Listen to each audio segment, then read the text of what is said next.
ॐ प्रज्ञानतिमिरान्धस्य ज्ञानाञ्जनशलाकया चक्षुरोन्मिलितं येन तस्मै श्रीगुरवे नमः। श्रीचैतन्या मनोभीष्टं स्थापितं येन भूतले स्वयं रूपा कदा मह्यं ददाति स्वापदान्तिकम्। वन्देऽहं श्रीगुरो श्रीयुतापदकमलं श्रीगुरून् वैष्णवांश्च श्रीरूपं साग्रजातां सहगणा रघुनाथान्वितं तं सजीवं साद्वैतं सावधूतं परिजना सहितं कृष्ण चैतन्य देवं श्री राधा कृष्ण पदान् सहगणा ललिता श्री विशाखान्वितांश्च। हे कृष्णा करुणा सिंधो दीनबंधो जगत्पते गोपेशा गोपिका कांता राधा कांता नमोस्तुते। तप्त कांचना गौरांगी राधे वृंदावनेश्वरी वृषभानुस्तुते देवी प्रणमामि हरिप्रिये। वाञ्छाकल्पतरुभ्यश्च कृपा सिन्धुभ्य एव च पतितानां पावनेभ्यो वैष्णवेभ्यो नमो नमः। जय श्री कृष्णा चैतन्य प्रभु नित्यानंद श्री अद्वैता गदाधर श्रीवासादि गौर भक्त वृंद। हरे कृष्णा हरे कृष्णा कृष्णा कृष्णा हरे हरे हरे रामा हरे रामा राम रामा हरे हरे। ओम नमो भगवते वासुदेवाय।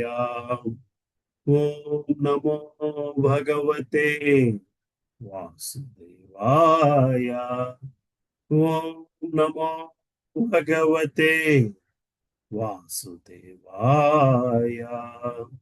नारायणं नमस्कृत्यं नरं चैव नरोत्तमं देवीं सरस्वतीं व्यासं ततो जयमुदीरयेत्।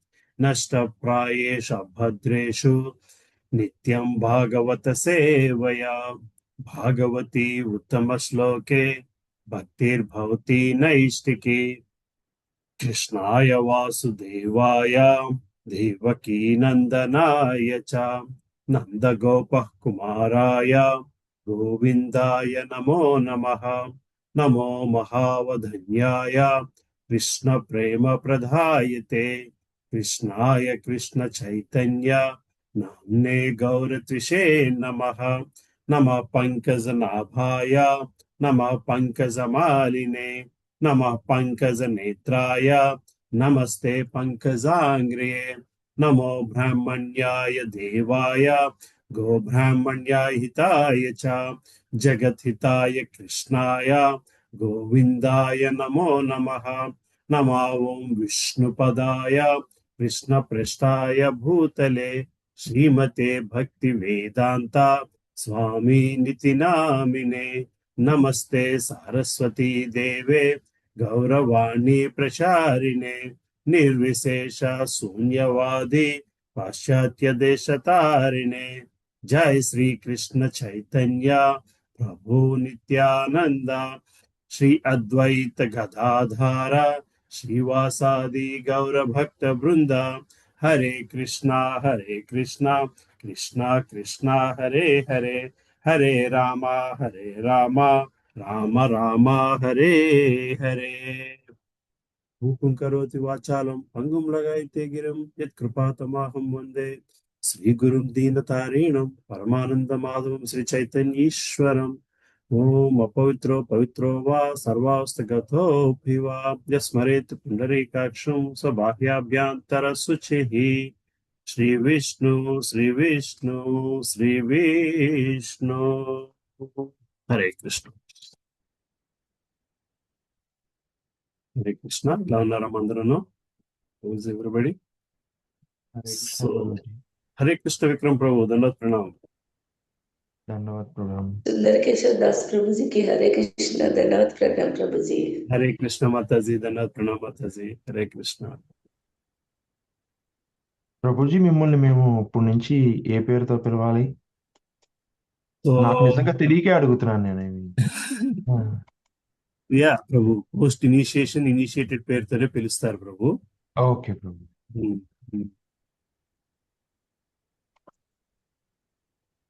So we are 10th chapter, 10వ అధ్యాయము. ఐ థింక్ 5 శ్లోకాల దాకా చూసుకున్నాం, రైట్? 5 శ్లోకాల దాకా చూసాము. ఏం చూసామమ్మా 10వ అధ్యాయం ఇప్పుడు దాకా? 10th chapter. అంతకుముందు చెప్పిన దానికన్నా నీకు ఇంకా ఎక్కువ జ్ఞానం చెప్తాను అని చెప్పేసి ఫస్ట్ శ్లోకంలో మొదలు పెడతారు ప్రభుజీ. ఓకే, ఇంకా అంతకన్నా ఉత్తమమైన జ్ఞానం చెప్తాను అని చెప్పేసిన అర్జునునికి. సో ఒక విధంగా ఇది 9వ అధ్యాయము పరమ గుహ్య జ్ఞానం అయితే దాని extension. The secret nature of Lord is revealed in 10th chapter. The secrets of God's knowledge, భగవంతుని తాలూకా ఆ నాలెడ్జ్ తాలూకు రహస్యాలు 9 అయితే, భగవంతుని తాలూకు రహస్యాలు మరిన్ని 10వ అధ్యాయంలో మనకి భగవంతుడు తెలుపుతున్నాడు. భగవద్ విభూతి, ఆయన అపలెన్సెస్, ఆయన గొప్పతనం, ద అబ్సల్యూట్, అంటే దాన్ని మించింది మరొకటి లేదు. ఆ అబ్సల్యూట్ తాలూకా అపలెన్సెస్ అన్ని కూడా భగవంతుడి అధ్యాయంలో చెప్తున్నాడు. రైట్ అమ్మ సుజాత మాతాజీ? ఇంకేం నేర్చుకుంటున్నాము? దేవతలకి సప్త ఋషులకి కూడా వాళ్ళు కూడా తెలియనిది, వాళ్ళు కూడా ఈ నాలెడ్జ్ తడబడుతూ ఉంటారు బేసికలీ. అటువంటి నాలెడ్జ్ ని నీకు నేను ఇస్తున్నాను, అటువంటి ఆ ట్రూత్ నేను నీకు చెప్తున్నాను బేసికలీ. రైట్. ఇంకా తర్వాత ఇంకా గుణాల గురించి చెప్పుకొచ్చారు ప్రభుజీ లాస్ట్ శ్లోకంలో అయితే. ఓకే, సో దేవతా సమూహం కానీ మహర్షులు కానీ నా ఉత్పత్తిని లేదా విభూతుల్ని ఎరుగుజాలరు. అనగా సర్వ విధముల ఆ దేవతలకు మహర్షులకు నేనే మూలం. సో వాళ్ళు కూడా నా కంప్లీట్ గా నా తాలూకా గొప్పతనాన్ని గ్రహించలేరు. మనకి బ్రహ్మ విమోహన్ లీలలో చూస్తాము, గోవర్ధన్ లీలలో చూస్తాం బేసికల్గా. ఇంకా నెక్స్ట్ విభూతులు చూసుకొచ్చాము, భగవంతుని తాలూకు విభూతులు. different qualities of God. Yes.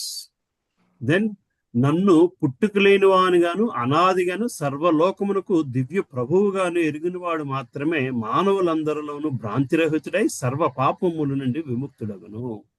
So భగవంతుని తాలూకు నిజస్థితిని గ్రహించిన నాడు మాత్రమే మనం పాపము నుంచి బయటపడగలం అంట. మళ్ళీ ఇక్కడ పాపం అంటే జన్మ లేకపోవడం, మృత్యు జన్మ మృత్యు జరా వ్యాధి చక్రం నుంచి బయటపడడమే పాపం నుంచి బయటపడడం అంటే. దానికి మూలం ఏమిటయ్యా అంటే భగవంతుని తాలూకు నిజస్థితిని గ్రహించగలగాలి. మనం ముందు అధ్యాయాల్లో చూసాము, భగవంతుని తాలూకు నిజస్థితిని గ్రహించడము, మన నిజస్థితి ఏమిటి, వాట్ యు కాల్ ఇట్, మన సనాతన ధర్మం లేదా మన విద్యుత్ ధర్మము, భగవంతుని మళ్ళీ తిరిగి చేరుకోవడము అన్నది మన ధర్మము అన్నది గ్రహించగలగాలి. సో ఎప్పుడు అది గ్రహించగలము అంటే భగవంతుని తాలూకా ఔన్నత్యము, భగవంతుని తాలూకా అపలెన్సెస్, భగవంతుని తాలూకా విభూతిని గ్రహించగలిగినాడు మనం గ్రహించగలము అని భగవంతుడే స్వయంగా చెప్పుకొస్తున్నారు.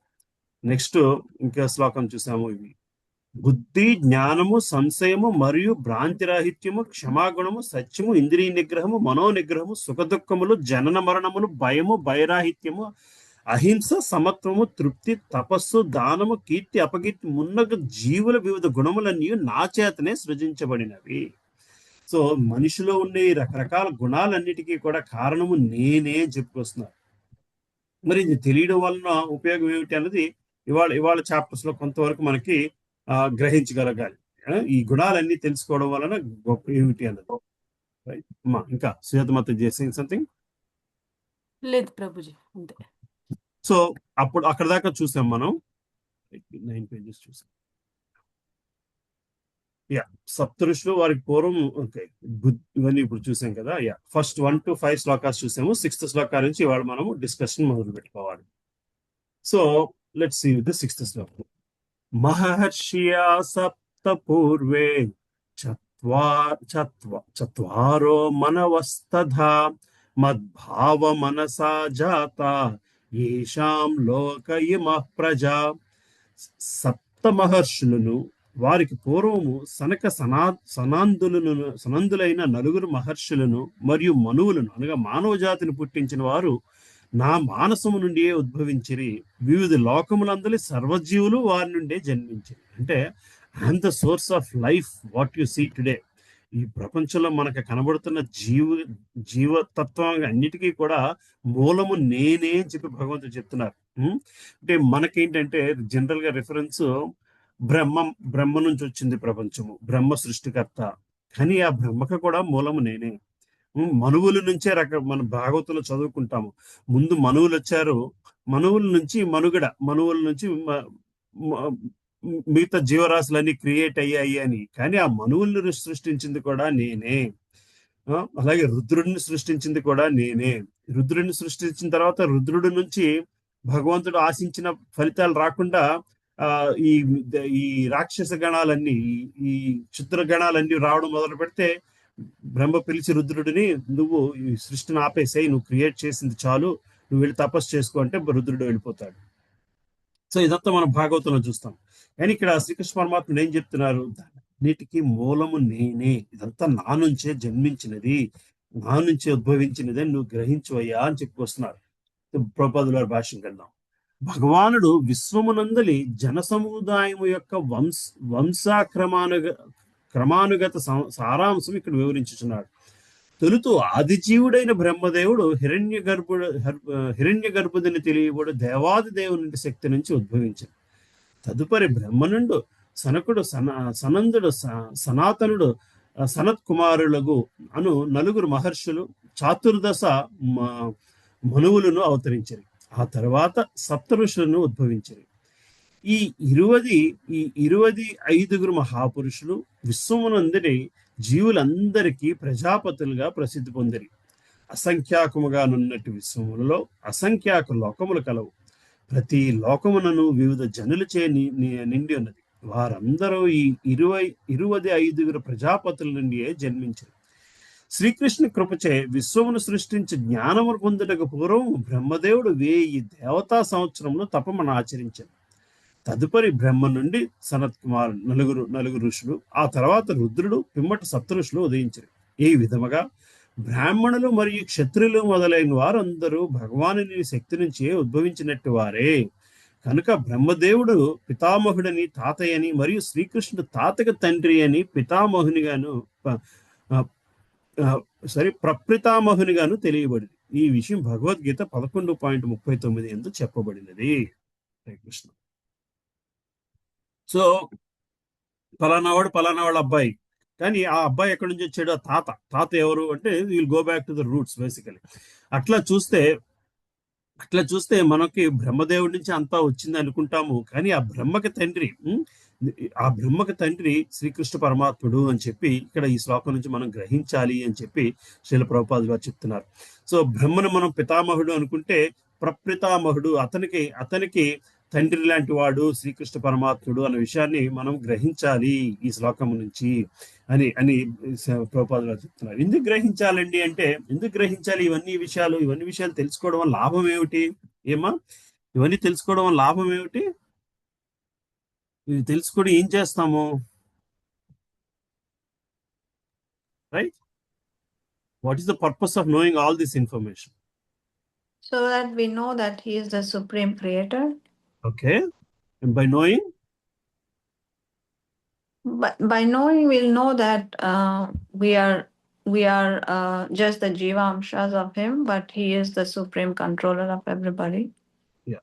So And yes, right, Mother. Yeah. So by knowing all this stuff, you should naturally feel more attracted to Krishna. Understanding his greatness is only for that purpose. Understanding ఆయన గొప్పతనము జ్ఞానము కోసం తెలుసుకోవడము కొంతవరకు అయితే, మనకున్న జ్ఞానాన్ని ఆయన కోసం ఎట్లా వాడాలి అని తెలుసుకోవడం కోసం ఈ విషయం తెలుసుకోవాలి. At the end of it తెలుసుకోవడం వలన మనకి భగవంతుడి మీద ఉన్న ప్రేమ పెరగాలి. ఆయన మీద ఉన్న అభిమానం పెరగాలి, ఆయన మీద ఉన్న ఆకర్షణ పెరగాలి. Our attraction to him has to increase because of his opulence. విభూతులు అందుకు నేర్చుకోవాలి, right? So let's get to the next shloka. ఏతాం విభూతిం యోగం చ మమ యో వేత్తి తత్వతః సో వికల్పేన యోగేన యుజ్యతే నాత్ర సంశయః. ఈ దివ్య విభూతిని, యోగ శక్తిని యథార్థముగా ఎరిగిన వాడు నా విశుద్ధ భక్తియుక్త సేవలో నియుక్తుడు కాగలడు. ఈ విషయమును ఎట్టి సందేహము లేదు. Krishna is very clearly saying why we should understand his opulences. ఎప్పుడైతే భగవంతుని తాలూకా ఈ దివ్య విభూతిని, భగవంతుని తాలూకా శక్తిని మనం యథార్థముగా తెలుసుకుంటామో, భగవంతుని యొక్క మనకి విశుద్ధ భక్తి యొక్క సేవ మనకి అలవర్చుకోవడానికి అవకాశం ఉంది, అలవర్చుకోగలగాలి. ఈ విషయమును ఎట్టి సందేహము లేదు. సో లాస్ట్ వీక్ క్లాస్ లో కూడా చెప్పుకున్నాం. So you know somebody is very good friend of you, and then suddenly one day you know him for few years. అప్పుడు సడన్ గా ఒక వ్యక్తి వచ్చి చెప్తాడు, అదేంటి వీడు నీకు తెలియదు, వీడు మన ప్రైమ్ మినిస్టర్ గారు అబ్బాయి. Then you will suddenly have your love for the person even increases. అరే వీడు నా బెస్ట్ ఫ్రెండ్ అనుకున్నాను, అంతేకాదు వీడు చాలా గొప్ప వ్యక్తి కూడా, అంత గొప్ప వ్యక్తి నా మిత్రుడు అయ్యాడా అని చెప్పి మనకి అతని మీద అభిమానం పెరుగుతుంది. అర్జునుడికి అదే జరుగుతుంది ఇక్కడ. ఇన్నాళ్ళు ఈయన కృష్ణుడిని నా భావమరిదనో ఇంకేదో అనుకుంటున్నాను, కానీ శ్రీకృష్ణ ఈ భావమరిది, ఈ వ్యక్తి, ఈ కుర్రాడు నేను ఆడుకుంటున్న వ్యక్తి ఇంతటి గొప్పవాడా, ఎంతటి గొప్పవాడు, ఈ సృష్టికి కారణము, మూల కారణము నేను నిన్నటిదాకా మొన్నటిదాకా కూర్చుని ఆడుకుంటున్న వ్యక్తి, నాతో పాటు ఒకే మంచం మీద పడుకున్న వ్యక్తి, ఇటువంటి వ్యక్తిని నేను మిత్రుడిగా పొందాను, ఇటువంటి వ్యక్తి నాకు బావగా ఉన్నాడు, ఇటువంటి వ్యక్తి నాకు గురువుగా ఉన్నాడు, ఈ వ్యక్తి తాలూకు ఔన్నత్యం ఇదా అని గ్రహించిన నాడు అర్జునుడిలోని ఎటువంటి మార్పు వస్తుందో అనేది టోటల్ సరెండర్. ఎటువంటి సరెండర్ అయ్యా అంటే కంప్లీట్ భక్తి యొక్క సేవలో నియుక్తుడు కాగలడు. ఎప్పుడైతే భగవంతుని తాలూకు విభూతిని అర్థం చేసుకున్నామో అప్పుడు ఇంకా ఆ తర్వాత మన జీవితము కేవలము ఆయన ఇన్స్ట్రక్షన్ మీద ఆధారపడి నడుస్తూ ఉంటుంది. మనం భగవంతుని సూక్ష్మంగా కంప్లీట్ గా అర్థం చేసుకుంటే మన జీవితము కంప్లీట్ గా ఆయన ఇన్స్ట్రక్షన్ మీద ఆధారపడి ఉంటుంది. ఈ విషయంలో ఎట్టి సందేహము లేదు. That is what happens to lot of those people who have surrendered their life soul to ISKCON. Basic వాళ్ళ జీవితము ఆయన ఇన్స్ట్రక్షన్ మీద ఆధారపడి నడిపించుకునే స్థితికి వెళ్ళిపోయారు బేసికలీ, రైట్? సరే, దీని ప్రభుపాదుల భాష్యం చూద్దాం. దేవదేవునికి సంబంధించిన జ్ఞానము ఆధ్యాత్మిక పరిపూర్ణత్వం యొక్క అత్యున్నత దశ. ద నాలెడ్జ్ ఆఫ్ గాడ్, భగవంతుని శ్రీకృష్ణ పరమాత్ముడి గురించి తెలుసుకునే జ్ఞానము ఆధ్యాత్మిక పరిపూర్ణత్వం యొక్క అత్యున్నత దశ. That's the ultimate spiritual knowledge. That is the ultimate complete spiritual knowledge, holistic spiritual knowledge, పరిపూర్ణత్వము యొక్క అత్యున్నత దశ, the ultimate stage of the great knowledge basically, right? దేవదేవుని వివిధ విభూతుల యందు దృఢ నిశ్చయం కలగనిదే ఎవ్వరూ పూర్తిగా భక్తియుక్త సేవ యందు నెలకొనజాలరు. అందుకు 10వ అధ్యాయం అంత ఇంపార్టెంట్. ఎందుకు ఇంపార్టెంట్ అంటే 12వ అధ్యాయం ఇంపార్టెంట్, భక్తి యోగం ఇవన్నీ కరెక్టే, కానీ ఆ భక్తికి మూలము 10. సాధారణంగా జనులు భగవానుడు గొప్పవాడని తెలిసి ఎందురు, కానీ అతడు ఎట్లు గొప్పవాడని విషయములు వివరముగా వారు ఎరుగురు. ఆ వివరములు ఇక్కడ సమగ్రముగా తెలుపబడినవి. మానవుడు భగవానుడు ఎట్లు గొప్పవాడో వాస్తవముగా ఎరిగినప్పుడు సహజముగానే అతడు శరణాగతుడై భగవానుని భక్తి యొక్క సేవ యందు నెలకొనను. సో భగవంతుడు తాలూకు గొప్పతనం ఎందుకు తెలుసుకోవాలయ్యా అంటే సహజముగానే మనకి ఆయన మీద ప్రేమ రావాలి. వచ్చే ప్రేమ సహజమైన ప్రేమ అయిపోతుందట. ఆ సహజమైన ప్రేమ అనేసరికి ఏమిటి, ఇంకా ఎప్పుడైతే మనకి సహజంగా ప్రేమతో, when you look a little child, మనం అక్కడ ఏదో సీరియస్ గా హాస్పిటల్ డాక్టర్ ఇది కోసం వెయిట్ చేస్తుంటాం మన రిపోర్ట్స్ అన్ని పట్టుకుని. అప్పుడు ఎవరో ఒక యంగ్ చిన్న పిల్లాడిని పట్టుకొస్తే ఆ పిల్లాడు ఆడుకుంటుంటే మనకున్న మైండ్ లో ఉన్న యాంగ్జైటీ అంతా పోయి you will curiously look and try to draw the attention of that little child. This is all coming naturally. దానికి మనం ఏమి ప్రత్యేకంగా చేయము. ఎందుకంటే ఆ లిటిల్ చైల్డ్, ఆ చిన్న పిల్లాడు మనసులోని, వాడు సిక్ పేషెంట్ అవనింది, బట్ వాడి మనసులోని ప్రేమతత్వం తప్పితే మరొకటి ఉండదు. ఎప్పుడైతే మనం అది చూస్తామో, we try to do lot of things to just attract his attention and get a smile from him. అదంతా కూడా న్యాచురల్ గా వస్తుంది, భగవంతుని మనం అర్థం చేసుకుంటే ఆ శరణాగతి అంత సహజంగా వస్తుందయ్యా, అంత సహజంగా వస్తుంది అని చెప్పి శ్రీల ప్రభుపాదులు చెప్తున్నారు. అతడు భగవానుని దివ్య విభూతిని యథార్థంగా ఎరిగినప్పుడు అతనికి శరణాగతుడగుట కంటేను మరొక మార్గము లేదు. ఈ యథార్థమైన జ్ఞానమును భగవద్గీత, శ్రీమద్ భాగవతము మరియు అట్టి ఇతర గ్రంథములలో గల వర్ణన బట్టి తెలుసుకోవచ్చు. ఈ విశ్వ పాలన కొరకు విశ్వం అంతటను నియమింపబడిన అనేక దేవతలు కలరు. వారిలో బ్రహ్మ, శివుడు, సనక సనాతందులు, నంది కుమారులు, ఇతర ప్రజాపతులు ముఖ్యమైన వారు. విశ్వజనులకు గల పలువురు పితృదేవతలు దేవాది దేవుడైన శ్రీకృష్ణుడి నుండియే జన్మించారు. దేవాది దేవుడైన శ్రీకృష్ణుడే ఈ పితృదేవతలకు పరమ పితయ్యి ఉన్నాడు.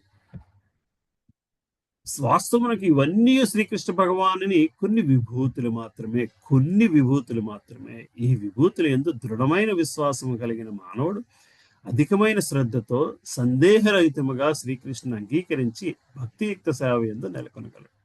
శ్రీకృష్ణ భగవానుని ప్రేమయుక్త సేవ ఎడ ఆసక్తిని మరియు శ్రద్ధను పెంపొందించుకున్నట్టుకు ఈ ప్రత్యేకమైన జ్ఞానము ఎంతగానో అవసరము. శ్రీకృష్ణ భగవానుని దివ్యత్వం ఎరుగుటి యందు ఎవ్వరునూ నిర్లక్ష్యము వహింపరాదు. శ్రీకృష్ణ దివ్యత్వము నెరుగుటిచే మానవుడు హృదయపూర్వకమైన భక్తియుక్త సేవ యందు ప్రతిష్ఠుడగును. సో భగవంతుని దివ్యత్వం ఎందుకు తెలుసుకోవాలయ్యా అంటే, దీని మీద మనకి ప్రేమ కలగడం కోసము. ఎటువంటి ప్రేమ కలగడం కోసము? అందులో అనెలాయిడ్ అన్న పదం వాడుతుంటారు శ్రీల ప్రభుపాదుల వారు ఎక్కువ. అందులో ఎటువంటి కల్మషము లేని భక్తి కలగడం కోసము మనము భగవంతుని గురించి తెలుసుకోవాలి. దానికోసము ఈ 10వ అధ్యాయం ఉపయోగపడగలగాలి. ఈ 10వ అధ్యాయం అయిపోయిన తర్వాత కూడా ఇంకా భగవంతుని మీద మనకి సరైన విశ్వాసము, భక్తి రాకపోతే, there is something fault in me in way I'm explaining this chapter basically, right? So అందుకోసము ఈ విభూతులు మనం గ్రహించగలగాలి. So any questions before we go into the next sloka? మీదెలా అవుతుంది ప్రభుజీ, మాదవుతుంది కానీ. It doesn't matter whose fault it is at the end of it. It's a worse situation. Basically, it's a bad situation, basically. Right? So that is what we should avoid. Right? If need comes, you have to go back and start from zero. But bottom line, going forward, it should be all be clear. Guruji, Yes, ఒక Vikram. Question Guruji. ఆ, నిజంగా ఆ దేవునికి దగ్గర అయిన మనుషులకి do they feel it? What do they kind of get any feeling? Signal? What kind of feeling are you expecting? అంటే A feedback signal? Feedback signal అనే నేనేం అనట్లా Guruji, because it is very very highest level of valuable thing.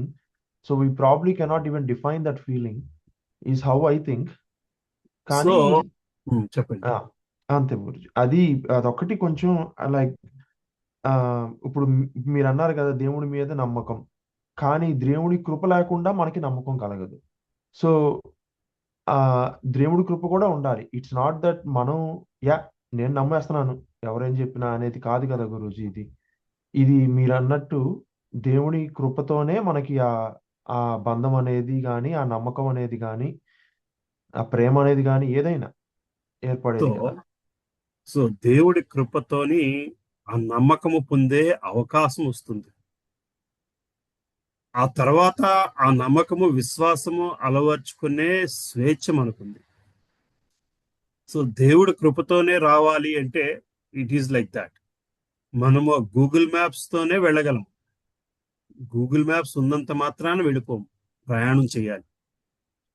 ప్రయాణం చేయడానికి Google map కావాలి. So Google maps వల్లనే వెళ్ళగలుగుతున్నాం. కానీ Google maps మనల్ని ఎక్కడికి తీసుకెళ్ళదు. ఆ మ్యాప్ పట్టుకుని మనం ప్రయాణం చేయాలి. సో భగవంతుని కృప కూడా అంతే.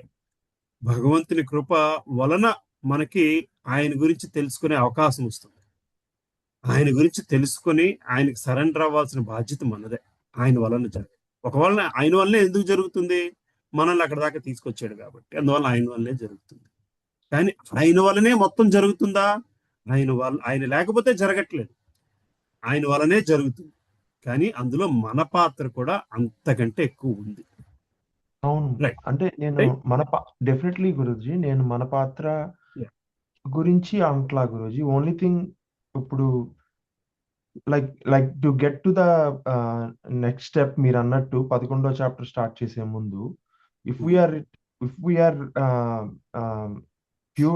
ప్యూర్ డివోషన్ అండ్ ఇది లైక్ మీరు కానీ ఎవరైనా, ఇప్పుడు ఇక్కడ మన అందరం భక్తులమే కదా గురూజీ, ఎవరైనా did they feel it? So నిజం చెప్పాలంటే ఇక్కడితో అయిపోయింది. 11వ చాప్టర్ అవసరం లేదు. సో భగవంతుడు కంక్లూడ్ చేసేసాడు. ఇక్కడ ఏం కంక్లూడ్ చేశాడు? నా దివ్య విభూతిని, యోగ శక్తిని యథార్థముగా నెరిగిన వాడు నా విశుద్ధ భక్తి నియుక్తి కాగలడు, ఈ విషయంలో ఎట్టి సందేహం లేదు. ఇంక తర్వాత ఇంకేం నేర్చుకోవాల్సిన అవసరం లేదు. 11వ అధ్యాయం అక్కర్లేదు, 12వ అధ్యాయం అక్కర్లేదు, 13వ అధ్యాయం అక్కర్లేదు. Because you have discovered the whatever you are searching for in terms of devotion. We'll continue this thought. Coming back to your first question, are there people who actually realize this? For me, if people have not realized, they would not have left everything and give their life for God. Those are the living examples for me. The people like Maharajas, people like Gaurang Prabhu, Radhesham Prabhu, Gaurang Darshan Prabhu, వీళ్ళందరూ కూడా మనం దేని గురించి అయితే హ్యాంకర్ చేస్తున్నామో, ఎటువంటి career నాకు వస్తే గొప్ప అనుకుంటున్నామో, అవన్నీ కూడా టక్కన వదిలేసి ఇటువంటి సింపుల్ లైఫ్స్ కోసం ప్రాకులాడారు. అంటే సింపుల్ లైఫ్ కోసం ప్రాకులాడడం అంటే because their goal is redefined, because they have understood and established that relationship with a god. భగవంతునితో ఆ బంధాన్ని వాళ్ళు చవి చూడగలిగారు కాబట్టి దీనిని మించిన ఆనందం మరొకటి లేదు అన్న స్థితి వాళ్ళకి సహజంగా వస్తుంది. ఇది సేగన్ ప్రభు, జ్ఞానము 2 విధాలు. జ్ఞానము భగవంతుడిని గూర్చి తెలుసుకోవడము జ్ఞానం అయితే, ఆ జ్ఞానాన్ని ఆయన సేవలో వినియోగించుకోవడము మరింత గొప్ప జ్ఞానం. ఆ జ్ఞానాన్ని ఆయన సేవలో వాడగలగడం గొప్ప జ్ఞానం. భగవంతుడిని తెలుసుకోవడం జ్ఞానం అయితే, that is where Mayavada philosophy or impersonal god aspect stops. వాళ్ళు భగవంతుడిని గ్రహించడం, తెలుసుకోవడం వరకే. ఆ తర్వాత ఎట్లా సేవ చేయాలన్నది లేదు. ఎందుకంటే ఇంపర్సనల్ స్టేట్ లో భగవంతుడిని అర్థం చేసుకుంటున్నారు. కానీ పర్సనలైజ్డ్ భగవంతుని ఒక రూపరాహిత్యంగా అర్థం చేసుకోవడం వలన ఉన్న గొప్ప బెనిఫిట్ ఏమిటయ్యా అంటే, ఆ జ్ఞానాన్ని ఆయన సేవలో వినియోగించడం. అయితే ఎప్పుడైతే ఆ జ్ఞానాన్ని ఆయన సేవలో వినియోగించడం మొదలుపెట్టి, అంటే ఆయనని యథార్థంగా అర్థం చేసుకోగలిగి ఆయన ఆ సేవలో వినియోగించడం మొదలు పెడుతున్నామో, ఆ నిమిషము నుంచి ఆయనతో ఉన్న బంధాన్ని అనుభవించడం మొదలు పెడుతున్నారో, ఇంకా వేరొకటి ప్రపంచం అంతా కూడా ఇంకా దేని గురించి అయితే, దేనిని ఆనందం అని ఆలోచిస్తూ అనుకుంటూ జీవితాన్ని వెలబుచ్చుకుంటున్నారో, అది వాళ్ళకి చాలా చిన్న విషయం లాగా కనబడుతుంటుంది. That is there, that we're seeing. ఇప్పుడు ఫీడ్బ్యాక్ అంటే that is the resultant of that what you call it, that faith. That kind of liberation is the resultant of that faith. They were liberated from materialistic happiness. Materialistic happiness వాళ్ళు త్యాగం చేశారు అని మాట అనట్లేదు. ఆ materialistic happiness నుంచి ముక్తి పొందారు అని మాట్లాడుకుంటున్నాను. They were liberated from materialistic happiness. And that is not fanatism. That happens only by their pure discovery of relationship with God. If it is fanatism, they cannot last there for so many years serving and doing the same thing and trying to bring so many people into this fold. Right, Prabhu? So so శుద్ధ భక్తుల తాలూకా సాంగత్యం ఎందుకు కావాలి అంటే అందులో కొంత మనకు వస్తుందేమో అన్న భావన కోసం ఆ శుద్ధ భక్తుల సాంగత్యం కోసం మనం హ్యాంకర్ చేయాలి. And they are the living examples. And ప్రతి సాంప్రదాయంలో కూడా ఇటువంటి వ్యక్తులు ఉన్నారు. ఆ వ్యక్తులే ఆ సాంప్రదాయం తాలూకా శక్తి. అటువంటి వ్యక్తులే ఆ సాంప్రదాయం తాలూకా శక్తి. వాళ్ళు భగవంతునితో వాళ్ళకున్న బంధాన్ని మనకే చూపించడానికే వాళ్ళు చేస్తున్న విశ్వ ప్రయత్నం అంతా కూడా. ఎందువలన అంటే వాళ్ళు తెలుసుకున్న తర్వాత ఇల్లు హిమాలయాల్లోనే తపస్సు చేసుకోవచ్చు. కాదు, ఈ జ్ఞానం, నేను తెలుసుకున్న జ్ఞానాన్ని, ఈ జ్ఞానంతో భగవంతునికి ఎట్లా సేవ చేయాలి, ఎట్లా సేవ చేస్తున్న నా సేవను చూసి నలుగురు ఎట్లాగా భక్తులుగా మారగలుగుతారు. That is what they are all hankering for. ప్రభుపాదుల వారు అదే మాట చెప్పారు. ఈ జ్ఞానము భగవద్గీత చదువుకున్న తర్వాత నువ్వు లిబరేట్ అవుతున్నావు, నీతో ఎంతమందిని తీసుకెళ్తున్నావు అన్నదే క్వశ్చన్ అనేవారు. To that point, it's okay, but that's not the end of it. That's the beginning of it, and to see how many else more you can take with you. Basically. Right, Prabhu? So did that help answer anything? Yeah Guruji. కొంతవరకు.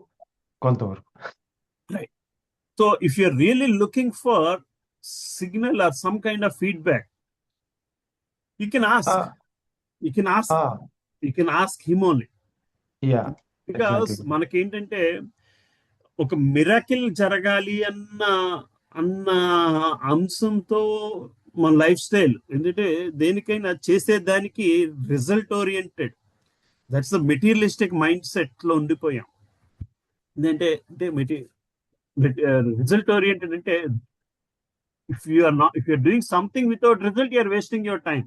That's what tangible result కావాలి. Materialistic ప్రపంచంలో ఏం చేసినా దానికి tangible result కావాలి. So that is how we are thinking. By and large, in love there is no tangible result. In love there is probably in what do you call it, in a materialistic love, the expectation is lovely reciprocation. In the Valentine's Day, I give you this, what are you giving me? So that is expression of love and reciprocation of love, expectation of reciprocation of love, basically, right? But in pure love, there is no reciprocation. In pure love, there is no reciprocation. ఒక పాట, ఘంటసాల పాట ఉంటుంది. The hero he's in love with heroine, and the heroine marries somebody, and the hero gets angry. Then there is a song. ప్రేమే నిజమైతే ద్వేషానికి తావెక్కడుంది. There is no, if my love for that girl is true, then why am I even getting angry on her? That means I'm not loving her. If I'm not loving her, there's no reason for me to get angry on her. That's how that song goes, basically. You see what I'm saying? So the pure love has zero expectation, and there is no room for hatred in love. And that is the love we have to inculcate towards God by understanding the appearances of God, basically. Right, Prabhu? Absolutely. Yeah. Sure, Guruji. So that is the purpose, Prabhu. That is the purpose of the right purpose of understanding Bhagavad Gita. That kind of surrender we need. That kind of surrender we need to God. Right? Any other questions? So next 4 శ్లోకాలు are very important shlokas. ఈ 4ని చాతుర్శ్లోకి అన్నారు. శంకరాచార్యుల వారు ఈ 4 శ్లోకాలని భగవద్గీత యొక్క సారము అని పిలుచుకొచ్చారు. ఈ 10.8, 9, 10, 11. అయితే ఈ 4 శ్లోకాలు ఎందుకు అంత గొప్ప శ్లోకాలు అన్నది ఒకసారి మనము 12వ శ్లోకానికి వెళ్దాం. సో 12వ శ్లోకంలోనే అర్జునుడు చెప్తున్న శ్లోకం. I'm just going to read the meaning of the శ్లోకం.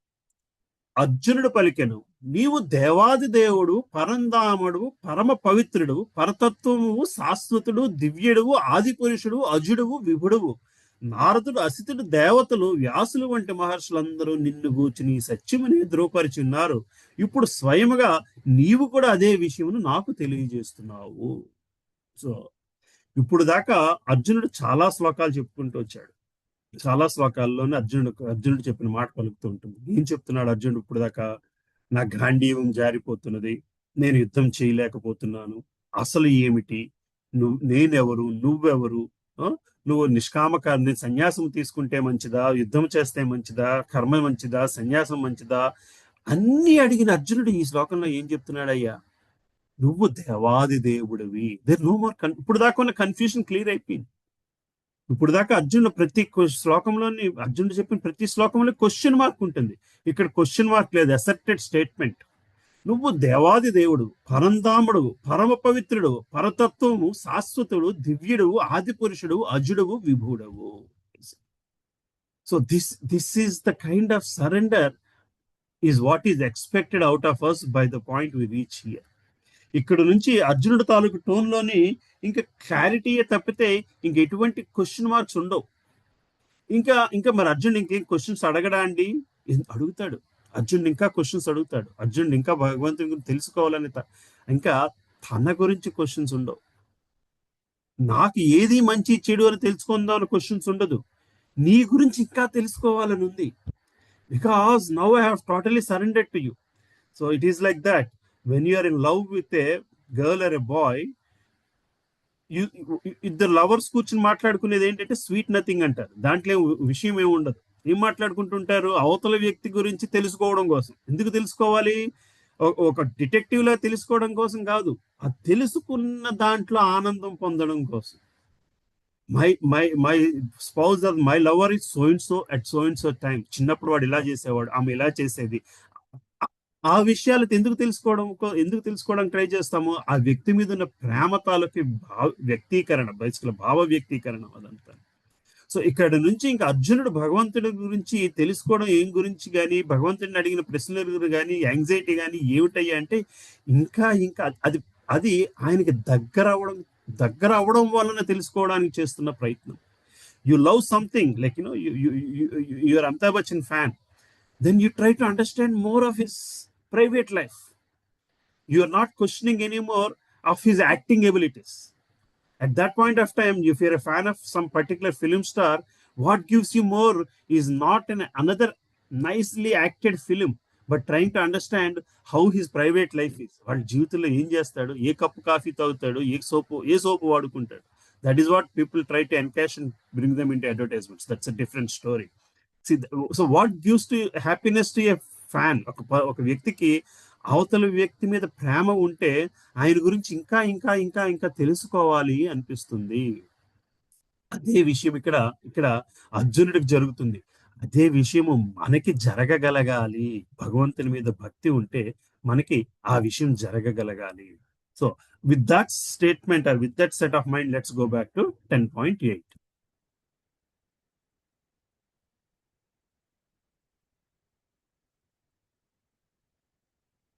సో ఈ 4 శ్లోకాలు చాతుర్శ్లోకి అంటారు. అంటే భగవద్గీతలో ఈ 4 శ్లోకాలే అర్థం చేసుకుంటే భగవద్గీతను మొత్తం అర్థం చేసుకున్నట్లే. ఏంటయ్యా ఈ 4 శ్లోకాలు ఏం చెప్తుంది అంటే 10.8 భక్తులు భగవంతుని ఎట్లా సేవిస్తారు, 10.9 భక్తుల యొక్క భక్తియుక్త సేవ ఎట్లా ఉంటుంది, భక్తుల తాలూకు బుద్ధి, భక్తులకి ఆ సేవా బుద్ధి ఎక్కడి నుంచి వస్తున్నది, భక్తులకి ఆ బుద్ధి, సారీ దిస్ స్టేట్మెంట్ రాంగ్, ఆ బుద్ధి వలన వాళ్ళు చేసే కార్యక్రమాలు ఏమిటి, రైట్? ఈ నాలుగు మనకి ఈ శ్లోకాల నుంచి వస్తాయి. సరే, లెట్స్ గో త్రూ ఈచ్ శ్లోక. 10.8 ఇది పాపులర్ శ్లోకాలు. ఎవరు చదువుతారు 10.8? నేను చదవనా అమ్మా? చదువమ్మా. హరే కృష్ణ. అహం సర్వస్య ప్రభవో మత్తః సర్వం ప్రవర్తతే ఇతి మత్వా భజంతే మాం బుధా భావ సమన్వితాః. సర్వములైన ఆధ్యాత్మిక మరియు భౌతిక జగత్తులకు నేనే కారణభూతుడను. సర్వము నా నుండియే ఉద్భవించుచున్నది. ఈ విషయమును సంపూర్ణముగా నెరిగిన బుధజనులు నా భక్తియుక్త సేవ యందు నెలకొని నన్ను హృదయపూర్వకముగా భజింతురు. Hare Krishna. Hare Krishna. Vikram Prabhu, you are also wanting to read this శ్లోకం. ఈ శ్లోకం చదవాలనుకున్నారా? చదివేశా గురూజీ, మాతాజీతో పాటు. మళ్ళీ చదవండి, పర్లేదు మా అందరి కోసం. మళ్ళీ పర్లేదు చదవండి గురుజీ, అమ్మా. భలే ఉంది. లేదు మళ్ళీ చదవండి. మళ్ళీ చదవండి Prabhu. More than 1 person reading the shloka is not nothing wrong. Go ahead please. చదివా గురుజీ, పర్లేదు గురుజీ. సరే, ఇంకెవరన్నా చదువుతారమ్మా? Let's read the shlokas more than once basically. చదువుతా గురుజీ అట్లయితే. చదవండి. అహం సర్వస్య ప్రభవో మతః సర్వం ప్రవర్తతే ఇతి మత్వా భజంతే మాం బుధాభావ సమన్వితాః. సర్వములైన ఆధ్యాత్మిక మరియు భౌతిక జగత్తులకు నేనే కారణభూతుడను, సర్వము నా నుండియే ఉద్భవించుచున్నది. ఈ విషయమును సంపూర్ణముగా నెరిగిన బుద్ధజనులు నా భక్తియుక్త సేవయందు నెలకొని నన్ను హృదయపూర్వకముగా భజింతురు. హరే కృష్ణ. సో సర్వములైన ఆధ్యాత్మిక మరియు భౌతిక జగత్తులకు నేనే కారణభూతుడు. ఇందాక ముందు శ్లోకంలో ఏం చెప్పారు? ఈ దేవతలు వీళ్ళందరూ నా నుంచి వచ్చిన వాళ్ళే. ఈ భౌతిక ప్రపంచం తాలూకు మనుగడంతా నా నుంచి వచ్చినదే. అంతేకాదు ముందు మనకి 7వ అధ్యాయంలో చెప్పుకొచ్చారు, ఈ ఆధ్యాత్మిక జగత్తు భౌతిక జగత్తు నా నుంచి వచ్చినవి. ఇక్కడ మళ్ళీ అదే మాట చెప్తున్నారు. ఐ థింక్ మత్తా సర్వం ప్రవర్తతే, ఈ స్టేట్మెంట్ ముందు కూడా వచ్చింది, రైట్? ముందు 7వ అధ్యాయంలో కూడా ఎక్కడ వస్తుంది నాకు గుర్తుండే. సో అహం సర్వస్య ప్రభో మత్తా సర్వం ప్రవర్తే ఇతి మత్వా భజంతే మా బుధ భావ సమన్విత. సో ఈ రెండిటికి నేనే కారణభూతుడు, సర్వము నా నుండియే ఉద్భవించుతున్నది. అయితే మనకి కావాల్సిన విషయం ఏమిటయ్యా అంటే, ఈ విషయమును సంపూర్ణముగా నెరిగిన బుధజనులు నా భక్తియుక్త సేవ యందు నెలకొని నన్ను హృదయపూర్వకంగా భజింతురు. సో ఇది తెలుసుకోవడం వలన భక్తులకి ఏం జరుగుతుందయ్యా అంటే, భగవంతుడిని హృదయపూర్వకంగా భగవంతుడిని భజన అంటే భగవంతునికి సేవ చేస్తున్నారు. సేవించడానికి, హృదయపూర్వకంగా భగవంతుడిని సేవించడానికి ఒకానొక కారణం ఏమిటయ్యా అంటే, ఈ శ్రీకృష్ణ పరమాత్ముడే మనకి దేవకికి కొడుకుగా పుట్టాడు, యశోదకి కొడుకుగా పెరిగాడు, చిన్నపిల్లలతో ఆడుకుంటున్నాడు, గోవులతో ఆడుకుంటున్నాడు, దూడలతో ఆడుకుంటున్నాడు అనుకున్న ఈ వ్యక్తి, ఈ చిన్న బాలుడు తన నోట్లోని సర్వ ప్రపంచాన్ని చూపించగలిగిన వ్యక్తి వేరెవరో కాదు. ఈ సర్వము, ఈ ఆధ్యాత్మిక ప్రపంచానికి, ఈ భౌతిక ప్రపంచానికి మూలానికి కారణమైన ఈ వ్యక్తి మళ్ళీ మన కోసము చిన్నపిల్లలాగా, మన కోసము ఒక యువకుడు కింద, మన కోసము, నా కోసము నాకు భావ కింద వచ్చాడు అర్జునుడు అనుకోగలుగుతున్నాడు. మనం కూడా అలాగ అనుకోగలగాలి, భక్తులు అలాగ అనుకుంటున్నారు. కాబట్టి ఏం చేస్తున్నారయ్య అంటే, హృదయపూర్వకంగా భగవంతునికి సేవ చేసే స్థితికి ఎదగగలుగుతున్నారు. ఇది మనం గ్రహించాల్సిన విషయం. భగవంతుని గురించి తెలుసుకోవడం వలన ప్రయోజనం ఏమిటయ్యా అంటే, ఆయనకి కంప్లీట్ గా సరెండర్ అవ్వగలగాలి. లేకపోతే ఇట్స్ జస్ట్ అ నాలెడ్జ్. నువ్వు ఇంజనీరింగ్ చదివిన తర్వాత ఇంజనీరింగ్ నాలెడ్జ్ ని ఇంజనీరింగ్ కి వాడలేకపోతే it's just a theoretical knowledge. It's an academic interest. Basically you'll become an academician than an engineer. Why do engineers make more money than their professors? Because professors have remained as academicians, but the students have become actual engineers, basically, right? So the use of knowledge, the application of knowledge is what actually results in things, basically. So ఆ knowledge, భగవంతుల తాలూకు knowledge తెలుసుకోవడం ఎందుకు అయ్యా అంటే, మళ్ళీ ఉపన్యాసం ఇవ్వడానికో, మళ్ళీ ప్రవచనం చెప్పడానికో కాదు. ఆ నాలెడ్జ్ తోని మన ట్రాన్స్ఫార్మేషన్ కోసం ఆ నాలెడ్జ్ ఉపయోగపడగలగాలి. సో భక్తులకు ఆ ట్రాన్స్ఫార్మేషన్, ఆ సరెండర్ ఎక్కడి నుంచి వస్తుందయ్యా అంటే, భగవంతుని తాలూకు ఔన్నత్యాన్ని గ్రహించిన నాడు మాత్రమే వస్తుంది. నా ఈ స్థితిని గ్రహించిన తర్వాత మనుషులు టోటల్ గా సరెండర్ అవుతున్నారు అని చెప్పి శ్రీకృష్ణ పరమాత్మ చెప్తున్నాడు. దీనికి శ్రీ ప్రభుపాదుల వారి భాష్యం చూద్దాం. వేదములను సంపూర్ణంగా అధ్యాయం చేసిన వాడు, శ్రీ చైతన్య మహాప్రభు వంటి ప్రామాణిక ఆచార్యుల నుంచి జ్ఞానము సంపాదించిన వాడు, ఆ బోధనలు ఏ విధముగా ఆచరణలో పెట్టవలెనో ఎరిగిన వాడు అగు పండితుడు శ్రీకృష్ణుడే భౌతిక ఆధ్యాత్మిక జగత్తుల రెండిటి యందు సర్వమునకు మూలాధారమని ఎరిగి దేవదేవుని భక్తియుక్త సేవ యందు సుస్థిరుడగును. అర్ధరహిత వ్యాఖ్యానములు చేయగాని, మూర్ఖులు చేయగాని ప్రభావితులు కాకుండా తన భక్తి మార్గం నుంచి వైదొలగకుండాను వైదిక గ్రంథములన్నీ శ్రీకృష్ణుడే బ్రహ్మకు శివునికి ఇతర దేవతలకు కారణభూతుడు అనే విషయాన్ని అంగీకరించుచున్నవి. ఇది కేవలము భగవద్గీతలో భగవంతుడు చెప్పిన ప్రభుపాదుల వారు రాసిన భాష్యంతోనో భగవంతుడు చెప్పిన శ్లోకానికి మీనింగ్ తోనో దానిని మనం గ్రహించడం కాదయ్యా. ప్రతి వేదంలోని దీనిని భగవంతుని తాలూకా ఈ స్థితిని గురించి వర్ణింపబడినది. బ్రహ్మకి విష్ణువుకి దేవతలకి ప్రపంచ మొత్తానికి శ్రీకృష్ణ పరమాత్ముడు ఎట్లు మూలము అన్న విషయాన్ని అన్నిట్లోనే ఉన్నది అని చెప్పి శ్రీల ప్రభుపాదులు వారు చెప్పి అక్కడి నుంచి మనకి రిఫరెన్సెస్ తీసుకొస్తున్నారు. ఈ రిఫరెన్సెస్ తీసుకురావడం వల్ల ఉపయోగం ఏమిటయ్యా అంటే, దాని వలన మనకి ఆ ఎటువంటి కల్మషము లేని భక్తి భావన అలవర్చుకోవడానికి ఉపయోగపడగలగాలి. అథర్వణ వేదమునందలి గోపాల తాపన్య ఉపనిషత్తు యో బ్రాహ్మణాం విదధాతి పూర్వం యో వై వేదాంశ ఘాపేతి స్మ కృష్ణ. బ్రహ్మదేవుడికి ఆదిలో వేద విజ్ఞానమును బోధించిన వాడును మరియు పూర్వము వేద విజ్ఞానమును విస్తరింపజేసిన వాడును శ్రీకృష్ణుడే అని చెప్పబడింది. గోపాల తాపన్యోపనిషత్తులని శ్రీకృష్ణుడికి బ్రహ్మకి ఉన్న రిలేషన్ గురించి రాసుకొస్తున్నారు.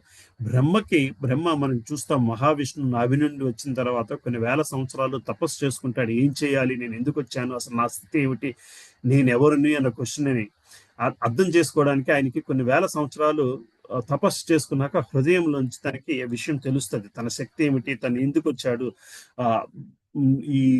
ఈ సృష్టిలోని కోరికలు తీర్చుకోగలిగే ఒక ప్రపంచాన్ని క్రియేట్ చేయాలి. ఎందుకంటే ఆ కోరికలు తీర్చుకోవడం కోసం కొన్ని వేల ఆత్మలు శరీరాల కోసము, శరీరంతో తీర్చుకోగల కోరిక కోసం వెయిట్ చేస్తున్నాయి అని చెప్పి వాటిని లిబరేట్ చేయడం కోసము నేను పుట్టించబడాను తను గ్రహించి అంటే ఆ నాలెడ్జ్ అంతా కూడా శ్రీకృష్ణుడి నుంచే వచ్చింది. బ్రహ్మదేవుడికి ఆదిలో వేద విజ్ఞానమును బోధించిన వాడు మరియు పూర్వము వేద విజ్ఞానమును విస్తరింపజేసిన వాడును శ్రీకృష్ణుడే అని చెప్పబడింది.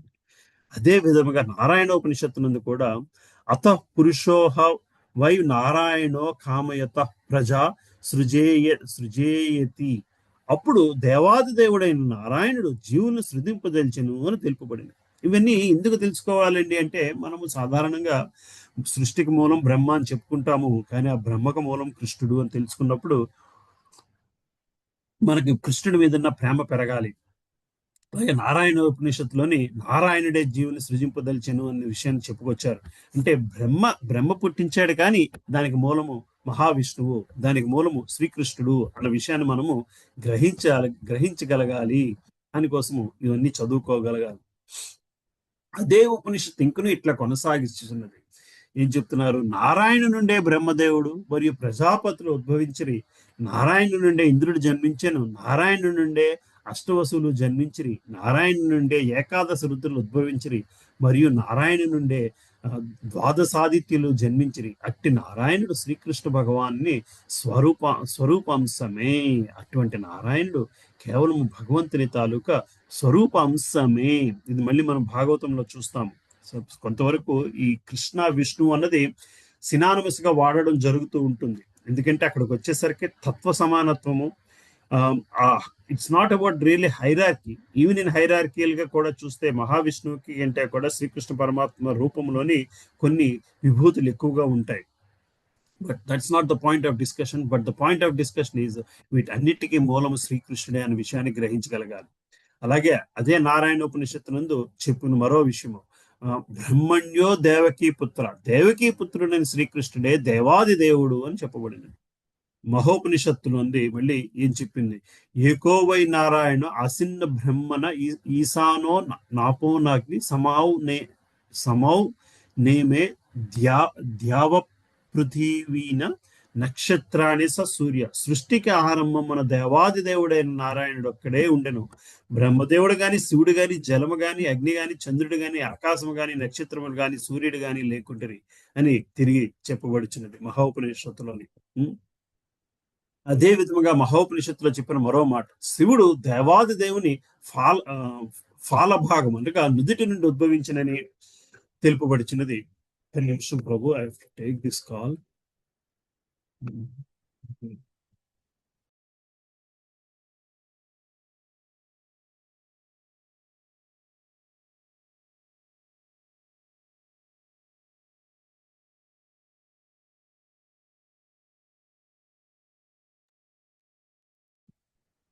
సో సో శ్రీకృష్ణుడు శివుడు దేవాది దేవుని ఫాలభాగం అనగా నుదుటి భాగం ఉద్భవించిన తెలుపబడుచున్నది కనుకన వేదములు బ్రహ్మరుద్రులను సృష్టించిన దేవాది దేవుడే పూజనీయుడు అని తెలుపుచున్నది. అలాగే మోక్ష ధర్మమునందు శ్రీకృష్ణుడు ఇట్లు చెప్తున్నాడు. శ్రీకృష్ణుడు చెప్పిన మాట ఇది. ప్రజాపతులను శివుడు మరియు ఇతరులను నా మాయాశక్తిచే భ్రాంతులగుటిచే తాము నాచే సృష్టించబడినట్లు ఎరుగుకున్నను వాస్తవముగా నా చేతనే సృష్టింపబడేది. వరాహ పురాణం నుంచి చెప్తున్న మరో మాట. నారాయణుడు దేవాది దేవుడు, అతని నుండియే బ్రహ్మ జన్మించెను, అతని నుండియే రుద్రులు ఉద్భవించెను.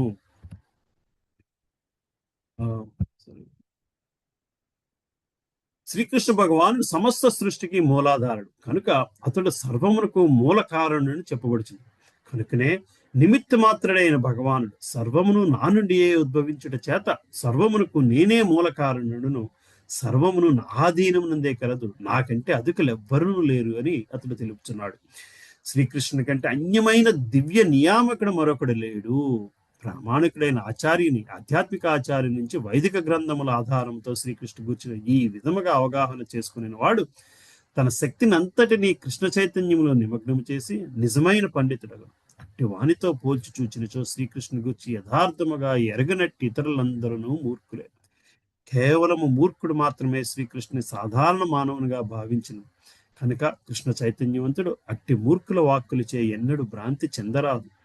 అతడు భగవద్గీతపై గల అప్రామాణిక వ్యాఖ్యానములను మరియు వివరణమును తిరస్కరించి కృష్ణ చైతన్యమును దృఢ నిశ్చయమును మరియు స్థిరత్వంతో కొనసాగవలెను. ఇది ప్రభుపాదుల వారు మనకిస్తున్న conclusive statement of the shloka. So so చాలా మంది భగవంతుడు ఇట్లా చెప్పుకోవాలంటే భగవంతుడికి అంత ఇగో అండి, ఆయన గురించి అలా చెప్పుకోవాల్సిన అవసరం ఉందా? ఇలాంటి వ్యాఖ్యానాలు కూడా మనం చూస్తుంటాం. అంతటికి ఎందుకు అంత ఇదిగా, బట్ ఎవరు చెప్పకపోతే ఎవరు చెప్తారు? ఎవరో ఒకరు చెప్పాలి కదా ఆయన ఔన్నత్యం ఏమిటి, ఆయన గురించి ఆయన కూడా చెప్పుకోకపోతే మిగతా వాళ్ళకి ఎలా తెలుస్తుంది, right? So give this example. You walk in into A school campus లోకి నడిచి మీరు ఏదో క్లాస్ రూమ్ కావాలి, ఎవరినో అక్కడ ఒక వ్యక్తి ఎవరో ఉంటారు, మీరు పలానా 6వ క్లాస్ రూమ్ ఎక్కడ ఉంది అంటే నేను చెప్తాడు లెఫ్ట్కి వెళ్ళి రైట్కి వెళ్ళండి.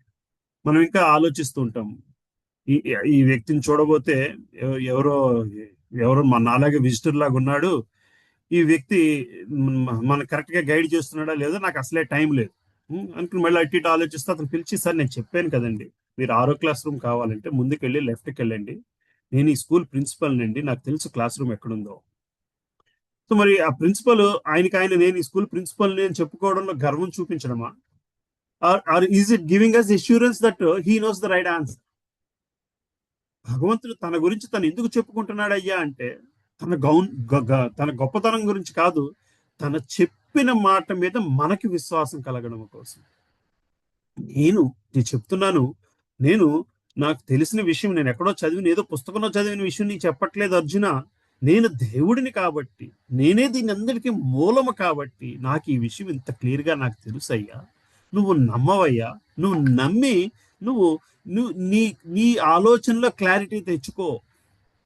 నువ్వు స్వర్గానికి వెళ్ళాలా, నరకానికి వెళ్తానా, యుద్ధం, రాజ్యం ఇవన్నీ సెకండరీ ఆస్పెక్ట్స్, ఇవన్నీ చాలా చిన్న విషయాలు.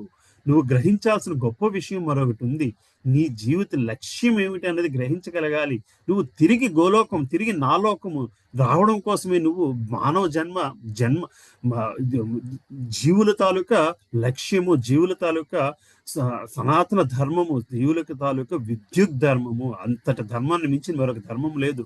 అది నేను ఎవరో నాకు చెప్పిన విషయం కాదు, ఇది ఎవరో నాకు చెప్పిన విషయం కాదు, నేను క్రియేట్ చేసిన ఈ సృష్టి అంతా నా నుంచే వస్తుంది. ఒక విషయాన్ని నేను చెప్తే దానికి తిరిగి మరొక ఆలోచన లేదు, అది తిరుగులేని మాట. నేను చెప్పేది ఏదైనా తిరుగులేని మాట. ఎందుకు నేనే మూలము కాబట్టి, దీని అన్నిటికీ అతీతంగా ఉన్న వ్యక్తిని, శక్తిని నేనే కాబట్టి అని శ్రీకృష్ణ భగవానుడు ఆయనంతటా ఆయన స్వయంగా నెత్తి నోరు బాదుకుని చెప్తున్నా సరే మనం అర్థం చేసుకోవాలి, right?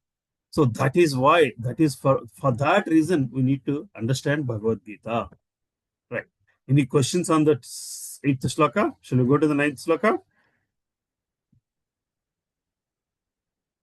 Right, 9th shloka evaru chadutaru? చదువుతారమ్మా 9వ శ్లోకం.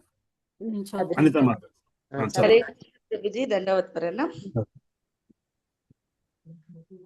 ప- 9వ శ్లోకము. మచ్చిత్తా మద్గత ప్రాణా బోధయస్త పరస్పరం కథయంతచ్చ మాం నిత్యం తుష్యంతి చ రమంతి చ. అనువాదము. నా శుద్ధ భక్తుల ఆలోచనలన్నీ నా యందే నిమగ్నమై వారి జీవితములు సంపూర్ణంగా నా సేవ కొరకే అర్పణమై ఉండును. నా గూర్చి ఒకరికొకరు బోధించుకొనుచు మరియు చర్చించుకొనుచు నిరంతరము వారు గొప్ప సంతృప్తిని మరియు ఆధ్యాత్మిక ఆనందమును అనుభవింతురు. Thank you Prabhuji. Hare Krishna. Thank you అమ్మా. Thank you. హరే కృష్ణ. ఇంకొకళ్ళు ఎవరైనా చదువుతారా? నేను చదువుతాను ప్రభుజీ. చదవండి చదువుతాం. మచ్చిత్తా మద్గత ప్రాణా బోధయంతః పరస్పరం కథయంతశ్చ మాం నిత్యం తుష్యంతి చ రమంతి చ. అనువాదం. నా శుద్ధ భక్తుల ఆలోచనలన్నీ నాయందే నిమగ్నమై వారి జీవితములు సంపూర్ణముగా నా సేవ కొరకే అర్పణమై ఉండును.